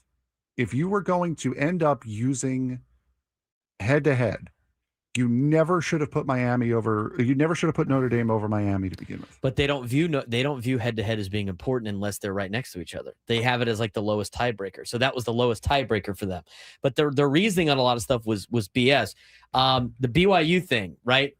They said, BYU showed why they shouldn't be in the playoff by getting blown out by Texas Tech. They moved down. Yeah, and Alabama got smoked. Didn't move a single spot. Well, we thought that they had the hardest strength. They had the most difficult schedule throughout the entire season, and they deserved it anyway. Just shut up. It's terrible. It's terrible. How are teams like moving up and down on this Like for playing in the conference championship game, you can't say we're not going to punish teams that play in a conference championship game and then punish the team that play in a conference championship game. Meanwhile, you're not punishing Alabama. Well, they're in the SEC, so it's slightly different. Here's Notre Dame's schedule for next season. This is the schedule that they have to be in the top 12 for. Wisconsin is the opener at Lambeau Field. They're going to kill them. Rice. Nice. Michigan State. Finished almost dead last in the Big Ten. Purdue. Doofs. North Carolina. Maybe they'll be good next year. Navy. All right, fair. They always play Navy. Miami. Okay, fair. Boston College. Nope. SMU. Okay, you actually have one decent. They don't get to pick that game, though. That's given to them by the ACC. Right. Syracuse. Stanford. USC. Your excuses, short of we don't want to share the NBC television rights money. What is Notre Dame's excuse for not joining a conference at this point? It's just money. Exactly. Short of that, what is your excuse? That's it. They want to be able to build their own schedule and do their own stuff and build their not own share schedule. money. I mean, they get their own TV contract. That's the only reason. That's the only reason. They want to build their own schedule full of legacy opponents. Your legacy opponents are perennially at the bottom of the ACC and Big Ten. How about this, though, too? Like, half of the teams that you said in there that were good, you said fair Miami, fair SMU, fair USC. Navy. What do those all have in common? Well, none of them are on the road. No. They're hosting SMU. They're hosting Miami. They play Navy in Foxborough. Big flipping deal. Neutral site. And they have a neutral site that they haven't pinned down yet for USC. Right. But they don't have to play at USC. They don't have to play at SMU. They don't have to play at Miami. And USC has not been nationally recognized since Leinart and Reggie Bush. Like you cannot say that USC is a good game. It's not. I'm not going to say anything because TCU plays in a bowl game, but you are looking for an excuse to, one, keep all the television rights money for yourself, and two, play the worst that the Big Ten and the ACC have to offer every single year, cruise to 11-1, 10-2, and just and make the playoff every year. That is all Notre Dame is trying to do. They've done nothing worth the credit that they get. They are coasting off a reputation that they built in the 60s and 70s. They had the championship in 88. Good for you. They've done nothing since. They've made 2 national championship games since then. Yeah, one of them they got smoked. Yes. Smoked. All you are doing is being greedy by keeping the money, and you want the easiest schedule possible by playing the worst that the Big Ten and the ACC have to offer, and hiding behind, they're legacy games. Pick a conference. Pick a conference where you can have those legacy games, please. It's embarrassing. You're the SEC not special. and the Big Ten had the opportunity. The college football playoff people had the opportunity to totally bleep over Notre Dame by making it impossible to make it for them. And instead, they signed this deal to make sure they're guaranteed to get into the playoff if they finish in the top 12. Which, by the way, if they expand the playoff, that's in the contract. If they expand the playoff, they have more room to fit in. And then it jumps to finishing in the top 15. They get to make the college football playoff. They are coasting on a reputation that they built 65 years ago at this point. They're not that special world beater team. They haven't been special in a long time, and they've coasted through an easy schedule all the time. All the time.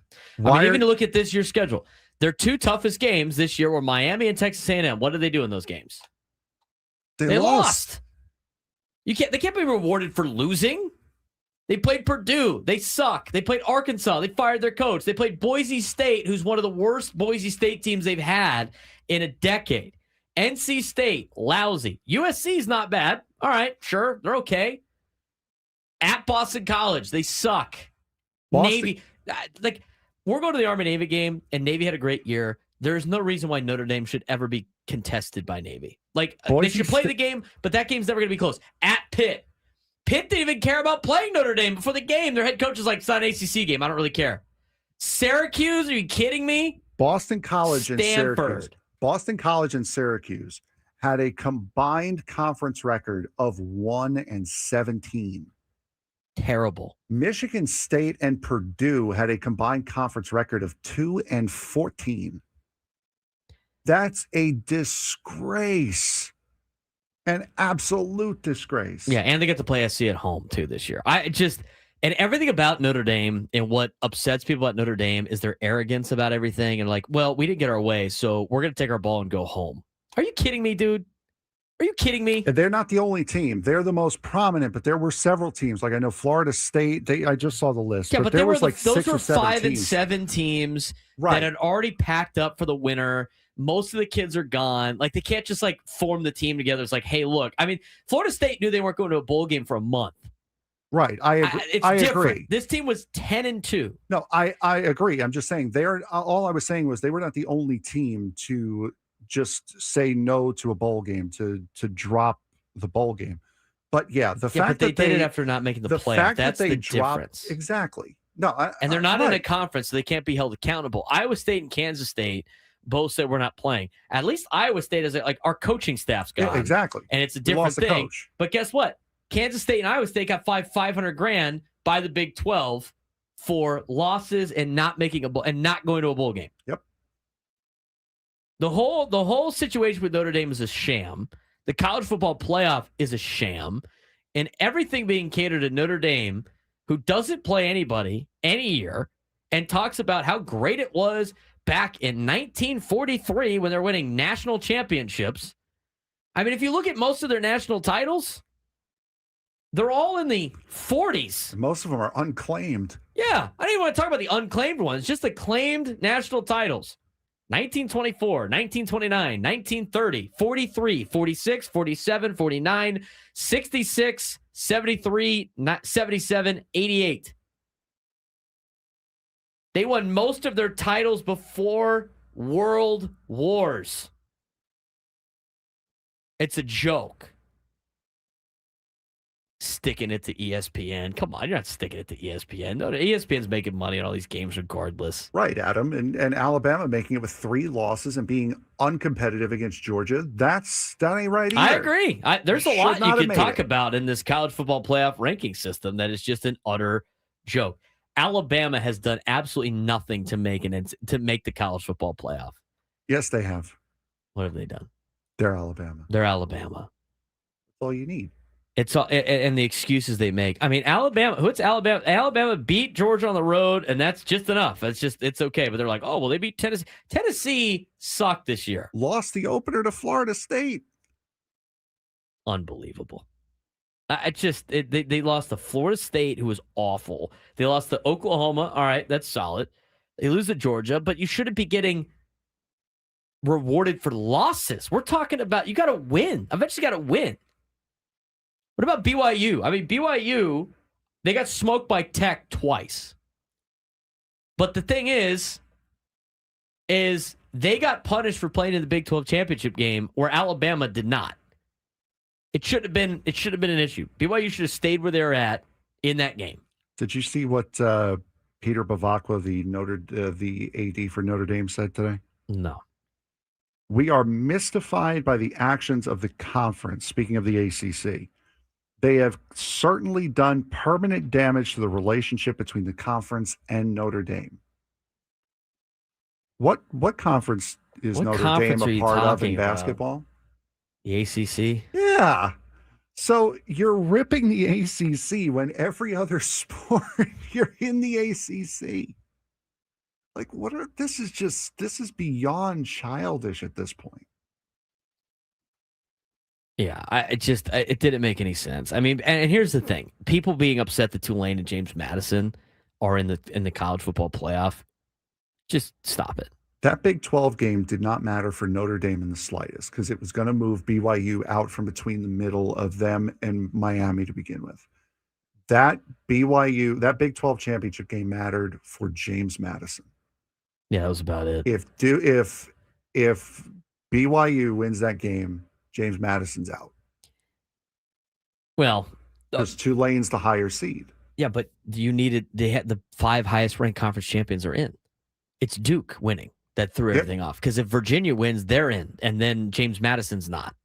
James Madison's not going. If Virginia won, BYU won, James Madison's not. They're not in the playoff anyway. All 3 of us, by the way, took a statistical L for that Miami Duke game, but we all Virginia Duke game. Yeah, I was rooting for Duke big time. Won that game. We Absolutely. all morally won that game. Absolutely. We took a statistical L in the picks, but boy, did we win that game. That's not the real problem. The real problem is not those teams making the playoffs. No, it's not. The real problem is how they stack everything on this committee. I've told you, it's a simple fix. You do the FCS playoffs and tweak it a little bit. It's not hard. We need to. You make it. I know we got to take it. I'm going to tell you why it's easy when we come back, and then we do have an interview already. Sam Levitt was joined by Harold Reynolds. Harold Reynolds talked about the Padres offseason. We'll talk about that next as well on the Braden Surprenant Show, San Diego's #1 sports station, 97 through the Fan.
This holiday season, too many San Diegans will go hungry. Join 97 to the Fan and support the San Diego Food Bank. Donate food directly online through our Odyssey San Diego Food Fund, where every donation helps feed local families. Go to 97 to the Fan, SD.com/food fund, and give today. All right. I talked about this last week. I think it's a simple fix. It's a simple fix as long as you don't want to commit one of the 7 deadly sins, which is greed. And greed is what is really holding back college football. It is such a stupid sport. It is the greatest sport in America. It is the dumbest sport in America. Yes, it could be both. It is both of those things. It is both of those things. We're going to play an interview with Sam Levitt and Harold Reynolds in just a little bit, but I want to get this off my chest. The college football playoff will continue to be stupid as long as people are involved, because people are stupid. We're stupid. Say, look at us. They're stupid. They're highly influenced by agendas and about money. It's dumb. It is the greatest. College football is the greatest sport in the United States and is the dumbest sport in the United States. Everything they're doing right now is so dumb. And it's all related about greed and the guys at the top that want all the money still. It's a problem. But here's the deal. It's a simple fix if you want to put the greed aside. There's ways to make money for everybody on that particular case. Make the FCS playoffs happen. It's the division right below you. Anybody that says, like, well, they can't play that many games. I'm coaching high school football right now. We're in the state championship on Friday. This will be game number 15 for us. High school kids are playing 15 games to win a state championship. Los Alamitos had already played 16 games by the time we played them, because their playoffs are bigger in the southern section. They'd have to play 17 games to win a state championship game. That is a full NFL season, ladies and gentlemen. The high school kids are doing it. So throw that out the window. Make it a 24-team bracket. There's nothing to complain about. I've been saying this for a long time. It's not going to wreck the regular season because everybody's going to be battling for spots and seating. I think you tweak it a little bit with the FCS. I don't know what the FCS tie-ins are. Like the Big Ten has proposed their own thing. I think that's not a bad idea, the Big Ten's deal. But to me, and mine got more complicated to make it even more fair. They would never do that. But like the Big Ten proposal was 4 teams from every Power 4 conference, which gives you 16 teams. And then they had 2 guaranteed Group of 5 schools make it, which gives you 18 teams. And then the remaining 6 are at-large bids. I think that's fine. I think you need to have all of these teams win it on the field, clinch a spot, then you seed it. It's not rocket science. It's very simple. Get the people that are influenced by all the money. By the way, I mean, you see that, follow the money trail about how much money these schools are making. 5 SEC schools made it, which means $4 million a school, right? They get that goes into the SEC pot. They got $20 million. Mm-hmm. Who is the biggest TV contract for the SEC? It is who? Aspen. Yes, it's the Mouse. The Mouse owns the SEC. Oh. Oh. What does the Mouse not own? The Big Ten, Notre Dame, and the Big 12. Who didn't get as many schools in? Notre Dame didn't even get in. Like, just flat out, they just didn't get in. NBC's got that contract. You know who else didn't get in? Any other school other than the Big 12 that wasn't guaranteed to be in because Texas Tech had a great year. Big 10 still got 3 schools in. They're mostly a Fox contract. And then James Madison, ESPN contract. Tulane, ESPN contract. It's a simple fix. According to the Big Ten, they want they want it that way. To me, it's like, if you want to give the Big Ten and the SEC an extra team to be an automatic qualifier, so what? They can determine however they want to do it to determine their automatic qualifiers, as they do in college basketball. Put them all in there. And here's the thing: when you make it a 24-team playoff, all the talent's going to start spreading around, just like they did when they made the 14 playoff a 12-team playoff. It's not rocket science. It's easy. Don't let people pick teams. Let the teams win on the field. Everybody else does it. High school, every other level of college, the NFL, everybody else does it. But for college football, we can't figure out how to seed a playoff. I need to go get the audio from Mike Leach talking about a 120-team playoff. That would be absolutely absurd. But you know what? A 24-team playoff makes a lot of sense. It's simple. You know what? James Madison probably ain't going to win it, but they win their conference, they get to go in. If you're a mid-level team in a massive conference, guess what? You signed up to be in that. You signed up. You made a deal for $100 million to be middle of the road in your conference. You signed up for that. How many times do I have to say the phrase on the show? You play what and you win what? Stupid games, stupid prizes. Stupid games, stupid prizes. Texas played stupid games. They're winning stupid prizes. They did. No, it's just, no. I'm laughing at the chat. The chat with the mouse owns Frank's natural casings. 833-288-0973. 833-288-0973. Let's hear from the Oregon Duck himself. It's not Drake. Must mean it's Derek. Derek LeMacy, you're on the Braden Surprenant Show. What's going on, Derek? My man, how are you? I'm doing well. Hey, you know what, Braden?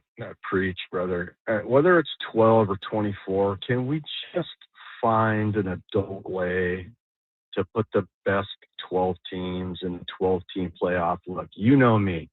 I'll call back in 2 weeks and I'll wear it. If James Madison can miracle themselves a victory as 20-point underdogs to the Ducks in Autzen, I'll come back and wear it. Let the chat rip on me and tell me that the Ducks suck.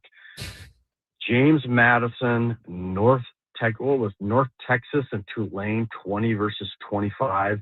Those two teams, Tulane and James Madison, are not close to being in the top 12 teams in talent in this country. I don't care about Notre Dame, but let's be honest. Notre Dame would smash James Madison and Tulane. Notre Dame is probably one of the best 12 teams in the country. And you're talking about the money, and I get it. That's the only reason why. James Madison has no business playing a big team. And neither does Tulane. Thank God North Texas lost because their uniforms are brutal. Wannabe Duck unis, they're terrible.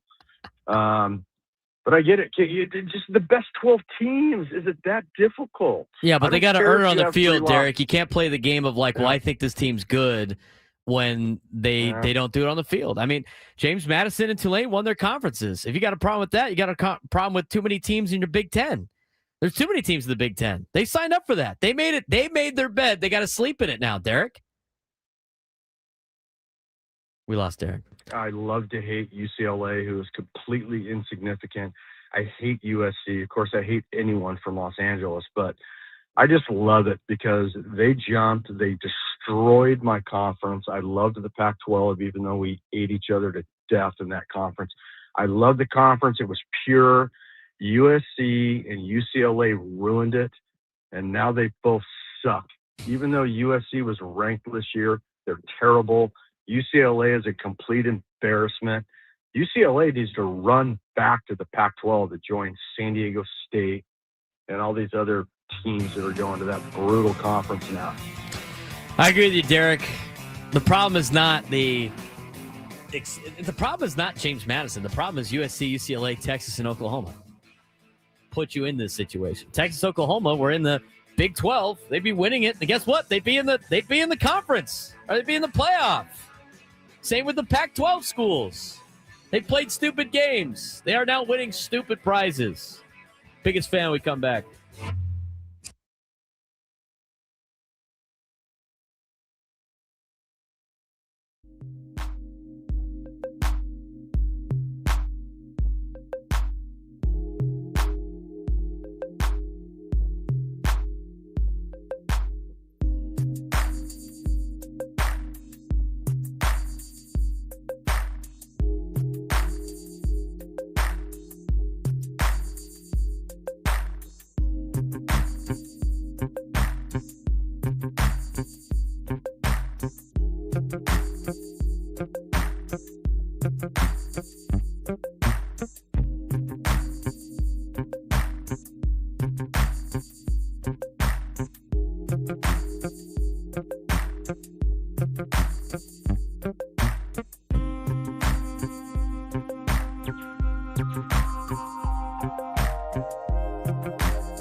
You know, it's that time. It's that time, Frank. Do you remember what time it is? You know what? I think I might finally have it. What time is it? It's got something to do with the listeners. Yeah, you're getting there. I know that. Mm-hmm. Biggest fan? Ah! Let's go. It is the biggest fan. Figured Give yourself it out. a ding. Where's the ding? Finally. Where's the ding for Frank? There you go. Well done, buddy. Time to wake Carlos up. All right, today's biggest fan. Congratulations to today's biggest fan, Tracy Hefner in National City. Tracy Hefner, Heafner. Give us a call within the next 10 minutes at 833-288-0973, 833-288-0973, and you'll qualify for our grand prize, 20 tickets for you and your friends for a night in our Odyssey Suite at a Padres game with all of the fan staff later this season, catered by Spiro's Mediterranean Cuisine. Remember to register your name at 97throughthefansd.com/biggest fan. Tracy Hefner. Here comes all the comments. It's rigged. Yeah, here's the not me. Yep. Classic. Missed it by that much. By that much. Tracy Hafner was the. I'm Tracy Hefner. Hefner. Darn it. We're going to talk more about the college football stuff later on in the week. We're going to do, maybe we might have time to do the NFL whip around today as well, but we do want to dive into some winter meeting stuff. We do have some news from the Padres on a couple of things that we're going to get to in a second. But just kind of the last deal on this. For me, the perspective is because, Derek is right and he's wrong at the same time when he calls in on this particular case. He's like, they have no business being in there. Well, then why do they even play? What's the point of even having them? What's the point of even having it in a group of 5 schools? I mean, they should just form their own division. What, are they just there to give these big schools games? I mean, it's if they're going to be all in the same division, they all need the same path to the postseason. That's how sports work. But we don't want to do that in college football. To me, you make it a playoff that's big enough because you have 130-something schools, 140 schools at the FBS level, and only 12 make the playoff. Make it 24. Make it. You know what? Maybe they won't win. The team that represents the Pioneer League in the FCS hardly ever wins. Why? Because they're non-scholarship football. They're never going to beat Montana or North Dakota State or anybody in the Big Sky. They don't have scholarships. But you know what? They win their conference. They get to go. Same thing with the Ivy League schools are now in the FCS playoffs. And guess what? Yale won. Incredible underdog. Won. I mean, eventually you're going to get a winner. You got the NCAA tournament for college basketball, and everybody makes it. That's a conference champion. They have 30 different conferences. None of those schools have any chance of winning it. They still get a chance to play. They still get a chance to play in it. Still get a chance to get money for their conference. And every once in a while, UMBC wins. I'd love to see Tulane win. I'd love to see James Madison win. The UMBC Retrievers? Yes. I love the good boys. Yeah. They won. Speaking of good boys, I don't know what we've done, but Angie is here for a 4th day in a row. It's Bring Your Dog to Work month. What good fortune have we gotten that Chemo has brought in Angie for 4 straight days? Bring Your Dog to Work month. Maybe that's what it is. I love it. I'm making it up. I'm sure somebody can tell me what that actual month is. I'm sure there's a month that's Bring Your Dog to Work month. I think Tulane's got a decent shot against Ole Miss, to be honest with you. I really do. All right, so a couple of things just happened with the Padres. This happened earlier. The Padres have signed right-handed pitcher Dayson Acosta to a 1-year contract through the 2026 season, according to AJ Preller. He announced that today. He's 27 years old, Acosta is. He spent the 2025 season with the national system, recorded a 5-1 record and a career-best 2.42 ERA, a 195 opponent's batting average, and 72 strikeouts to 27 walks across 46 games in AAA Rochester. He also had pitched 26 games in AA Harrisburg and pitched 1 game in Single-A Fredericksburg. Among qualified relievers in the Washington national system, he ranked first with a 12.46 strikeout per 9 and ranked second in strikeouts and third in ERA. For the month of May through the end of the 2025 season, he recorded scoreless outings of 30 of 36 appearances with a 1.09 ERA and a 163 opponent's batting average, a 0.97 whip, and a 13.5 strikeout per 9. On the year, he held right-handed hitters to a 154, 250, 209 slash line, with just 5 extra base hits and 40 strikeouts to just 9 walks. He originally signed with the Mets as a non-drafted free agent in 2016, later selected by Washington in the 3rd round of the minor league phase of the 2023 Rule 5 draft. The Paraiso Dominican Republic native owns a career 22-25 record with 20 saves, a 3.59 ERA, and a 216 opponent batting average across 188 games, 10 minor league seasons between the Mets and the National systems. Padres have added another bullpen arm. They added one with Ty Adcock earlier last week. There's some news about what the Padres plan to do with some of their bullpen pieces, as laid out by manager Craig Stammen, that we're going to get you the sound for in just a little bit. But before that, Padres offseason moves. Sam Levitt he's out there in Orlando. He caught up with Harold Reynolds from MLB Network to talk about the Padres offseason. Here's Sam and Harold. Sam Levitt here as our coverage of the MLB Winter Meetings here in 2025 continues for 97.3 The Fan and the Padres Radio Network. And right now, I'm very happy to be joined by MLB Network's Harold Reynolds. Harold, I would imagine, always a good time of year, the Winter Meetings, right? Yeah, no, it's always active. I mean, you hear it even in the background with us right now, people going through. It's a fun time of the year. Let's get your take on the Padres. Obviously, 90 wins a year ago, 93 wins the year before. Came up a little bit short in the postseason last couple of years. Your view on the Padres heading into 2026? Well, they've been a powerhouse. They give the Dodgers a run, and I love their top of that order. But I wonder what they're going to do with the Rise. They're going to bring back, play that move. I thought that was a big move they made to get him over there when they did. Kind of changed the offensive dynamic. But it was a healthy pitch step that kind of kept them moving forward. So we'll see. There's been a lot of speculation about Tatis getting traded. They've got such high payroll. So you look at you're going to trade Manny, you're going to trade Bogarts, who are you going to get rid of the contract? That's why Tatis's name comes up, and even Jackson Merrill, because those are the logical ones that would be able to be moved if you were going to move salary. But I don't see AJ doing that. I think he's like, we're still here, we're going to keep battling, and we're going to continue to win. Well, to your point, this is a lineup that still has so much star power. It's a lineup that struggled at times in the postseason the last couple of years.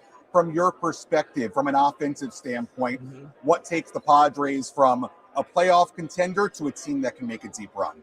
Well, they've been this close. You go back to even the Phillies series, they're one pitching change in my mind away. Bryce Harper homers on them, or they might have made a run away from that point. So offensively, I just think you got to continue to the bottom of the order. If you look at what Toronto did, if you look at the Dodgers even, the stretch of the bottom of the order is what carries teams past that next step. So I think that's what they have to address. We're joined by Harold Reynolds as we continue our MLB Winter Meetings coverage. This is a team that needs starting pitching. There's no secret. Kind of the talk around the Padres this Winter Meetings is, how does AJ Preller do that? Does he get creative? Does he move a guy like Cronenworth or even a Pivetta? Report out today that maybe the Padres are considering that. But one thing they're also maybe considering is a guy like a Mason Miller or an Adrian Morhone moving to the starting rotation. Your thoughts on moving that high leverage of a guy out of your bullpen, that high octane guy in your bullpen, and transitioning him into a starting role? It depends on what AJ sees when they go to spring training. Yeah. Do we need to shorten the game and keep it at a 7-inning game and our bullpen does the rest? That was kind of the recipe last year or 2 years ago. Or do you take a guy like Miller and stretch him out and say we're going to be more based on our starting pitching? Here's what I will say. The answer will come later than sooner. Because I don't think AJ has to make a move in the winter meetings. Okay. I think he can go all the way into spring training and try to figure it out. And one thing he always does, he's going to make some moves. Yeah, AJ always strikes, whether it's here or it's later in the offseason, we'll see. Finally, MLB Network, your team, you did a great job this year. Brand new format, day-to-day, national pregame show. What was special about creating the national pregame show and what you guys did this past season on TV? Well, I think being able to lead into games was really special. I think the uniqueness of it was the uninterrupted conversation. Because usually we would have a great conversation. We might be talking about Brett Phillips and his home run in the World Series, and he's coming to the plate right now to hit. Right. And here comes Mike Trout. And that conversation ends, and we turn to Trout. Right. So now doing it early, you can have a complete conversation about Phillips. You have time to go to Trout and have a conversation. So I think that's uninterrupted has been a big advantage for us. Harold, appreciate the time. Thanks All so right, much. brother. Enjoy Thank the you, rest of the winter Appreciate meetings. it. That's Sam Levitt talking with Harold Reynolds earlier today at the Winter Meetings. Having a good time in Orlando. Do we think he had food yet? Sam? No, probably not. I had this weekend. Anybody go to December Nights out there? Anybody? I did not. No. I'm surprised, dude, because they have a bunch of free stuff at the museums and things like that. Yeah, I saw that. Yeah, you told me. The train museum's free. I know, you told me. So me and my friend went to December Nights. We pulled it up, like just kind of slapped it together last minute. Her mom works nearby, and so we got to park at her mom's office, which was great. Lucky you. And then walk over to December Nights across the bridge. Place was wedged. They had all this. I mean, they probably had so much great food and little kiosks and stuff like that. It was kind of like the fair almost. But they had a lot of different things that you could do. We went. It's cool. They had, Balboa Park. They have all the all the little countries represented. Like there's like 33 countries that have little houses and stuff like that. They all had their own food available, and then they also had like a bunch of beer gardens or alcohol gardens throughout December Nights, and one of them was by the international people, and it was like the Spirits Garden, whatever, like that Spirits whatever. Nice. And every country had their own alcohol there. So like I got a black and tan at the Irish tent. They were giving away, not giving away. It was like $5 for a black and tan, for Guinness, for one of those harps or whatever like that. Scottish tent had whiskey going on. They had a bagpipe player, which was cool. Mexico had tequila. So like all of those were there. But we went to the Japanese Friendship Garden. I've never been there. That was pretty cool. They had their own beer garden over there with sake and stuff like that. Nice. And then we went to the train museum, walked around that.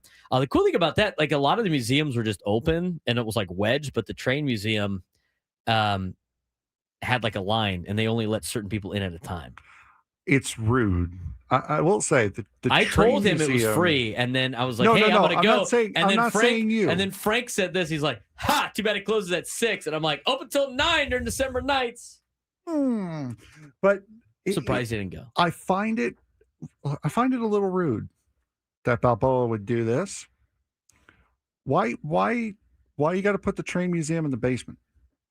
Like, why do you got to put the train museum in the basement of one of the buildings? I don't know. You're trying to say it's been down there forever. I'm just why, right? But the joke is that model train collectors are in the live basement. in their parents' basement. So why do you got to put? Why do you have to start stuff with like conscribacies? I'm just saying. I'm not. It's not a conscribacy. I'm just saying. Why do you have to feed into that by putting it in the basement of one of the buildings? Okay.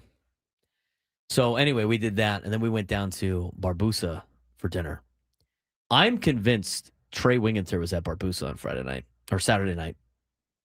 There was a guy that was on it. It was him and what looked like his date, girlfriend, wife, whatever. I was like, that guy looks just like Trey Wingenter. It has to be. I don't even know what team Trey Wingenter's on anymore.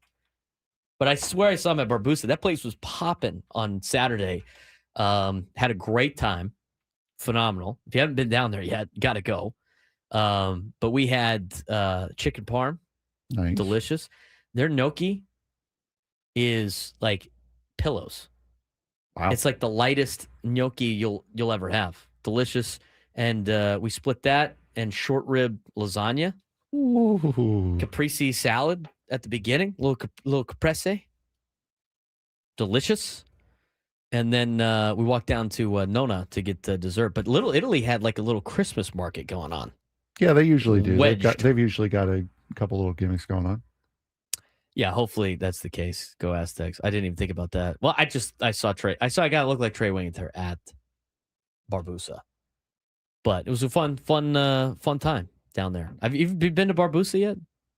No. You got to get down there. Short rib lasagna, Rod? Are you kidding me? Anybody mind? Like I said, and you say the same thing. It's hard to go to an Italian restaurant because the red sauce, the sugu was good. It was approved. That was probably some of the best red sauce I've ever had. Fair enough. And I'm very, very skeptical, and also I'm a red sauce snob. Red sauce snob. Mm-hmm. Because some of them are sour. And it's the restaurant sauce. It's not the same. But this is the best part about Barbusa. It's a Sicilian restaurant. Mike Chance is asking you in the chat, who has the absolute best fish tacos in San Diego? I don't know. I don't really go get fish tacos a lot. Yeah, I'm not a big fish taco guy. No, I don't like Campari. You like Campari? Drink Campari? I don't like Campari. No. Fish tacos? I don't know. I haven't had a lot of fish tacos. I'll put out I know a lot of people like the Briggs fish tacos, but I feel that's kind of cheating because they're like a chain restaurant. I'll put out a call here for fish tacos. Yep. What's Sam Levitt have to say? He's got the best fish tacos in town. He's saying I would kill for a fish taco right now because whatever they're serving me here at the winter meetings is not good. It's a Rod question. I agree. Rod, where's the best fish tacos? Blue Water's got good seafood in general. I'd like to know where Rod's favorite fish taco place is. He's a foodie that needs to post on social media about the food. Original Rubio's probably fire. I don't know the answer to the fish. Now I'm hungry. This is a problem. Padres are close to finalizing their coaching staff under Craig Stammen. Frank. There's a report by Dennis Lynn. Per sources, they're expected to add Bob Henley as their third base coach, Kevin Plawecki as their catching coach. Former major league catcher, so yeah, that makes sense. For the New York Mets and a couple others. Awesome. His jersey's hanging up at Fitness Quest 10, so he obviously has some type of San Diego connection. And Ryan Goins, who's the infield coach. Nick Punto, who helped coach the infield last season, is returning, as well as first base coach David Macias. There you go. Now people are putting all their fish taco spots. I've never had it's weird with the fish tacos. I've never craved a fish taco. I've never been like, you know what? I really want fish tacos tonight. I've put out the call to a text group chat I have, see what their responses are. Big fish taco people? Well, I'm assuming. You're assuming? I'm assuming. You're assuming they like fish tacos? Yeah. Why are you assuming that? Who is this group of people? I need to know these things now. It's a group of friends, man. No, they're big fish taco connoisseurs. They're bigger food connoisseurs than me, which honestly, if you're a smaller food connoisseur than me, you're doing something really wrong. Your life sounds miserable is what it sounds like food-wise. Yeah, it is. I've found out, I don't know if I've said it on air, but I went to the doctor on Wednesday or Thursday last week for the official answer on my allergy test. And yes, I am officially allergic to peanuts. That's unfortunate. We were ready to have a peanut party. I'm not as allergic to peanuts as I am pistachios and hazelnuts, though. But I am official allergic to peanuts. Yeah, you can't have pistachio ice cream. No. Spumoni is not your deal. Nutella is worse. Oh, I bet. For me than pistachio. Oh, ice for cream. sure.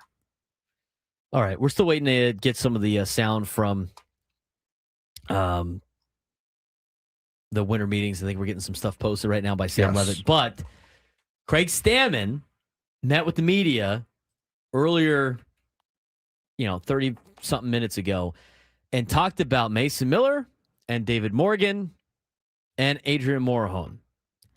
They move to the bullpen. They stay in the bullpen, or they move to the starting rotation. We'll have an answer for you when we come back on the Braden Surprenant Show. San Diego's #1 sports station, 97 through the Fan.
We're going to get to our midday sports standoff, but if you can take me down to sports trivia this month, you'd be qualified for a shot at our grand prize, 2 tickets to New Kids on the Block in Las Vegas on June 26th, 2-night stay at Park MGM and a $100 gas card. Calling all blockheads, New Kids on the Block just announced 2026 dates for their The Right Stuff Las Vegas residency at Dolby Live at Park MGM. Don't miss all of your favorite hits live in Vegas with the New Kids on the Block, February to October 2026. Tickets on sale now at Ticketmaster.com.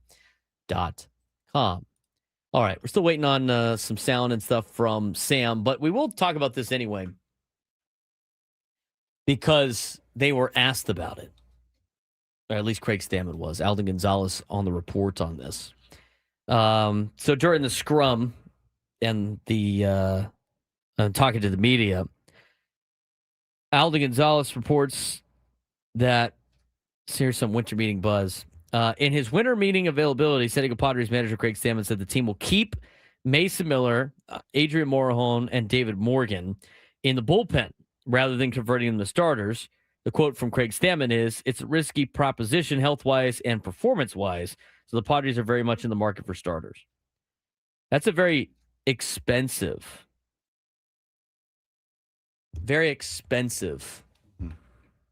decision. Which is fine. There's a way to do that. But it's hard to find starting pitching. But if they're all staying in the bullpen's loaded. They just added 2 more bullpen arms. I mean, they're really loading up in the bullpen sense. It didn't say anybody else wasn't moving to the starting rotation, but they specifically said Mason Miller, Adrian Morejon, and David Morgan will be in the bullpen rather than converting them to starters. Do you think the Padres are going to be able to sign starting pitchers? Are they going to trade for starting pitchers? Or do you think this is going to be a year where they really rely on their bullpen the entire time? You got to do it through trades. You have to get somebody because you've got to find somebody to go along with Nick Pivetta. Joe Musgrove is coming off of Tommy John surgery, so you can't expect him. I know he says he feels good. We heard him last week with, was it with Gwynn and Chris, or was he with Ben and Woods last week? Who? Musgrove. He was with Ben and Woods. Ben and Woods, okay. He said with Ben and Woods that he's pretty much on his normal off-season schedule, which is great. But coming off of Tommy John surgery, still, that's a big adjustment that he's going to have to make. Randy Vasquez, fine. I'm not thrilled with him being the number 3 starter, but he's a solid piece. You need to get somebody else, at least one other guy, whether it's through trade or whether it's through free agency. You need a middle of the rotation guy. I don't think you can go this offseason now without adding somebody, whether it be through trade or free agency. You have to get at least one. If you don't get one, boy, you're in some serious trouble, I think. They need to get, they need 2 to 3 starting pitchers. I agree, but you have to get at least one. But they're not going to, but they're going to have to go get bottom of the barrel guys or mid-level guys. It costs too much money to get a starting pitcher. Unless you think that Michael King's price has come down far enough to where you can afford him and a first baseman, I don't see a way that you're not doing the thing again where you're hoping to hit on a Seth Lugo or a Michael Wacha. You can keep playing that card every single year and hope for the best. And so far it's worked out, but it doesn't work out every single time. Nope. There's no guarantee that's going to work out every single time. So maybe that is the case. Maybe it's and we go back to the starting pitching arms that are available on the open market right now that are in that category. And, a handful of guys have already signed that were bullpen guys that we might be starters, like Ryan Helsley, one of those guys that could potentially do that. But you're looking at a free agent list of starting pitchers where you're going to have to take a massive chance on. And it's a handful of players that I think are not very sexy for fans when you start talking about it. And I'm okay with this. Johnny Brito is an example of it not working out. Johnny Brito had Tommy hurt. John surgery. Right. Well, he didn't pitch last year. I think I think he's trying to imply that his body couldn't do it. But who knows? I mean, he might be a guy that might be really leaned on here. But you're talking about affordable starting pitchers. You're looking at a guy like Marcus Stroman for $8 million. I mean, Zach Eflin had a tough year last year, but he's expected to get have a better WAR this year. I mean, you got to be maybe taking a chance on a guy like Dustin May, John Gray. I mean, I'd like to see Nick Martinez back here, but that's $14 million of your budget, potentially in Nick Martinez. You're looking at guys like 37-year-old Chris Bassett. He might be a little bit too expensive.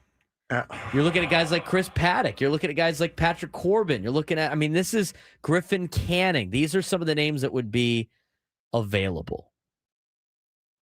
I'm just going to ignore that comment and that thing. Maybe you get a guy like Walker Buehler, who has been awful the last couple of years. I mean, but these are the types of players you have to take a chance on. Cal Quantrill. You could bring Nestor Cortez back. I mean, they already signed Kyle Hart. Kyle Hart sounds like a guy that might be in the starting rotation next year now and not a bullpen piece because you already have bullpen arms. You're looking at guys like Austin Gomber, Herman Marquez. I mean, none of these guys are that great. Maybe they re-sign Michael King. Now, if they decide that they're going to have these guys in the bullpen, they re-sign Michael King, I think the dynamic changes a little bit. Yeah. The more we talk about Michael King and the more the price continues to get leaked about what he might potentially sign for, he becomes more affordable by the day. So maybe he's the guy. But, you got to bring the sheriff back? Chris Paddock? Chris Paddock's looking at a 1-year, $7.5 million deal. That's the type of player you have to take a chance on and hope for the best. That's why when we talked about the situation with some of these bullpen arms, it's not that crazy of a conversation to try to move them into the starting rotation because it's more affordable that way. And you're going to have to, I mean, this is a position that's going to cost a lot of money. So maybe Chris Paddock working with Ruben Niebla would be different. But a lot of the names that we've talked about, here's the thing that and this is just for, I think, fans need to understand when it comes to who would be available. Because a lot of people that have said, and not Go Aztecs, and it's not everybody, but a lot of people have said, let's keep these guys in the bullpen because they're legit. Let's go sign some mid-tier starters. And then they start listing guys that are going to cost you $20 million. So, that's not a mid-tier starter anymore. Padres can't afford $20 million arms right now. It's like, oh, yeah, let's just do that and sign Ranger Suarez. Well, they're probably not going to get that guy. I don't know what to tell you. Everybody likes Merrill Kelly. Merrill Kelly's 37 years old. He's going to cost you around $16 million a year. Are you willing to spend $16 million a year to get Merrill Kelly for him to not be very good at 37 years old, potentially? I mean, there's a lot of risk involved. So I find that interesting on this Craig Stammen conversation. That's being reported by Alden Gonzalez after the scrum that he had, and we're going to kind of wait to get some of the sound. It's looking and sounding like more that Quinn and Chris might have that audio, as well as the AJ Preller. Sam is doing his best with hotel Wi-Fi, so it sounds like Quinn and Chris will have that content for you. We got some more drama in the Notre Dame ACC deal. Have fun. We're going to talk about it when we come back, hopefully get some sound for you from the winter meetings for Quinn and Chris. We have a fish taco answer, by the way. We'll give you that as well when we come back on the Braden Surprenant Show, San Diego's number one sports station, 97 through the Fan.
1:40 on a Monday.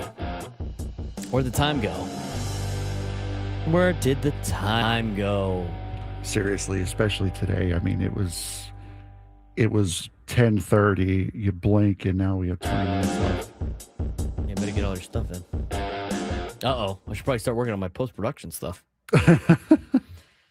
We didn't get to the whip around. We'll get to that tomorrow. We're going to have more stuff from the winter meetings tomorrow as well. Poor Sam is dealing with a backed up cell service and internet at the hotel. That was like very much peak time of the winter meetings. I mean, there's a lot going on at the same time. So I would imagine the bandwidth isn't very good in terms of uploading stuff. So Gwen and Chris will probably have a lot of sound from Craig Stammen and AJ Preller. So stay tuned for the 2 o'clock hour. You're going to be able to get a lot of information from the San Diego Padres. And what was talked about already, that was the biggest breaking news, I think, for the Padres. There was a couple things that happened today. One, they signed a new pitcher, minor league guy from the Nationals organization. They gave him a major league contract. He's going to be a bullpen arm, would be my biggest guess. Maybe they try to convert him to a starter. He was a starter at the beginning part of his career. He's been a bullpen arm since 2022. So we'll see what that brings about. That was the big sign that the Padres got today as they brought in Dayson Acosta. The other news was, as broken by Al Gonzalez, at least on social media, was that Mason Miller and Adrian Morejon and David Morgan will all be in the bullpen for next season. So they will not be converting bullpen arms to starters, at least those three in particular, which says they are very much open in the starting pitching market. And we'll see what AJ Preller could do with the budget restraints that he has and potential trades that he might have to make to improve the starting pitching. But they have to improve the starting pitching. And we talked about at the beginning of the show, what is the biggest hotbed right now at the winter meetings, Frank? What position is it? Starting pitching. It's starting pitching. And that's why we began our show with the report from Dennis Lin, an article in The Athletic, that they were listening on calls for Nick Pivetta, which I find interesting now that they're not going to change, they're not going to move anybody for the bullpen in the starting rotation, at least those three prominent names, and they're listening on Nick Pivetta. A lot of the trade game is interesting. I think a lot of it is some influence from other teams, other rival execs, things like that. But at the same time, trying to sell we're going to trade Nick Pivetta to potentially improve our roster elsewhere or get more young controllable arms. I find that hard to believe in that particular case. So if we get any sound from Orlando, we will pass it along to you in the next couple of minutes or so. But we had some interesting stuff from the college football playoff aftermath. We briefly talked about this. We're going to talk more about this later in the week as we get you ready for the Army-Navy game this weekend, which Frank and I will be at this weekend with the Army-Navy Radio Row. We leave Wednesday night. We will be live in Baltimore on Thursday and Friday before heading back to San Diego for our show on Monday. But interesting thing, the athletic director for Notre Dame was on Dan Patrick this morning. Yes. Here's what he had to say on Dan Patrick's show this morning about the ACC and how everything went down. What role did the ACC play in any of this, in your opinion? Well, I would tell you, again, I have tremendous respect for Miami. Great team, great school. Their athletic director, Dan Radakovich, is a good friend. And all the teams in the ACC, great, wonderful universities. We have no gripes about any of the schools in the ACC. But we were mystified by the actions of the conference to attack, their biggest really business partner in football and a member of their conference in 24 of our other sports. And I would tell you, Dan, I wouldn't be honest with you if I didn't say that they have certainly done permanent damage to the relationship between the conference and Notre Dame. What do you mean? Just we didn't appreciate the fact that we were singled out repeatedly and compared to Miami. Not by Miami. Miami has every right to do that. But it raised a lot of eyebrows here that the conference was taking shots at us. And that's just not something we chose to do. We wouldn't choose to do that in the future, and people might disagree with us, but that's just not something that we'd be comfortable with. And again, we have no problem with any of these teams. These are all great teams. You look at those teams, Miami, like I said, great season. They beat us. You think about Alabama, nobody's had more success in college football over the last decade than Alabama. But Dan, you follow this sport so closely. Everybody was saying that we were one of a handful of teams that could win this whole thing. Yeah. And now we have 0% chance. Even Nick Saban, nobody knows more about college football maybe in the history of the world than Nick Saban. And he said it yesterday. Like, how is Notre Dame not in this? I mean, everybody is just kind of confused and perplexed, and we don't have good answers for the kids on our team, for our student athletes. Are you going to reevaluate your relationship with the ACC, the overall relationship? I would just say it's been strained. It's been strained, Frank. We've been seeing some rumblings that they might try to pull some of their sports or all of their non-football sports out of the ACC and potentially join a different conference. It's an almighty crash out is really what's happening here. They are crashing out like children because of this. You shouldn't have been there to begin with. We told you, we said it at the beginning of the season when you went 0-2. It is going to be nigh on impossible for Notre Dame to make the college football playoff now. And wouldn't you know who won the pony? You're out, period. The only thing that is making it any more difficult, the only reason why it is so confusing is because Notre Dame was ranked ahead of Miami. That's the only thing. That's the only thing that's making this difficult to understand. If it was Miami 10, Notre Dame 12, there's no gripe. There's no issue here. But seriously, you're going to blame the ACC for having the back of a team in its own conference. Come on. That's your gripe now. Their gripe is the sense that they have a partnership with the ACC in everything but football, and they didn't like the fact that the ACC was singling out Notre Dame and supporting Miami in the sense. So they didn't like the fact in football, but which you're not a part of their conference. It doesn't in football. matter. It's the conference making the actions to a team, to a school that is partnered with the conference. I understand why they might be a little flustered by it, but at the same time, I don't think it justifies them being upset. If you don't like it, play better. But he's talking about we were talking about last week. The ACC network aired the Notre Dame Miami game like on loop for like a week. Yep. You go back. I was looking back at all their tweets. The ACC, they're single-handedly like talking about these posts about Miami and beating Notre Dame and Miami and having the head-to-head over Notre Dame and looking at one of these is not like the others, and it's Miami's head-to-head win over Notre Dame, and they have all of these Miami over Notre Dame. And I think Notre Dame's gripe is they are in the same conference for everything but football. I think their gripe for this is you wouldn't be doing this if it was both ACC schools. They consider themselves an ACC school, but they want to be able to have their cake and eat it too with their TV contract. They don't want to share their TV contract in football. Otherwise, they'd be a full-fledged member of the ACC. So I love the fact that they're all like disgruntled about it. I think it's hilarious. I think it's the arrogance from Notre Dame is hilarious here. I understand why they would have a gripe, but they do not. They are so out of touch on a sense of the ACC doesn't get the money that you guys bring them in football. They just get all your other sports that aren't nearly as good as the football team. Does anybody care about Notre Dame basketball? Does anybody care about Notre Dame and other sports? Or is it just football? You care about the Golden Domers. That's what they're known for, is the football team. That's where all their money is. The ACC is like, you want to join our conference? We'll stick up for you, but you're not fully in our conference. Here's the statement from the ACC Commissioner Jim Phillips.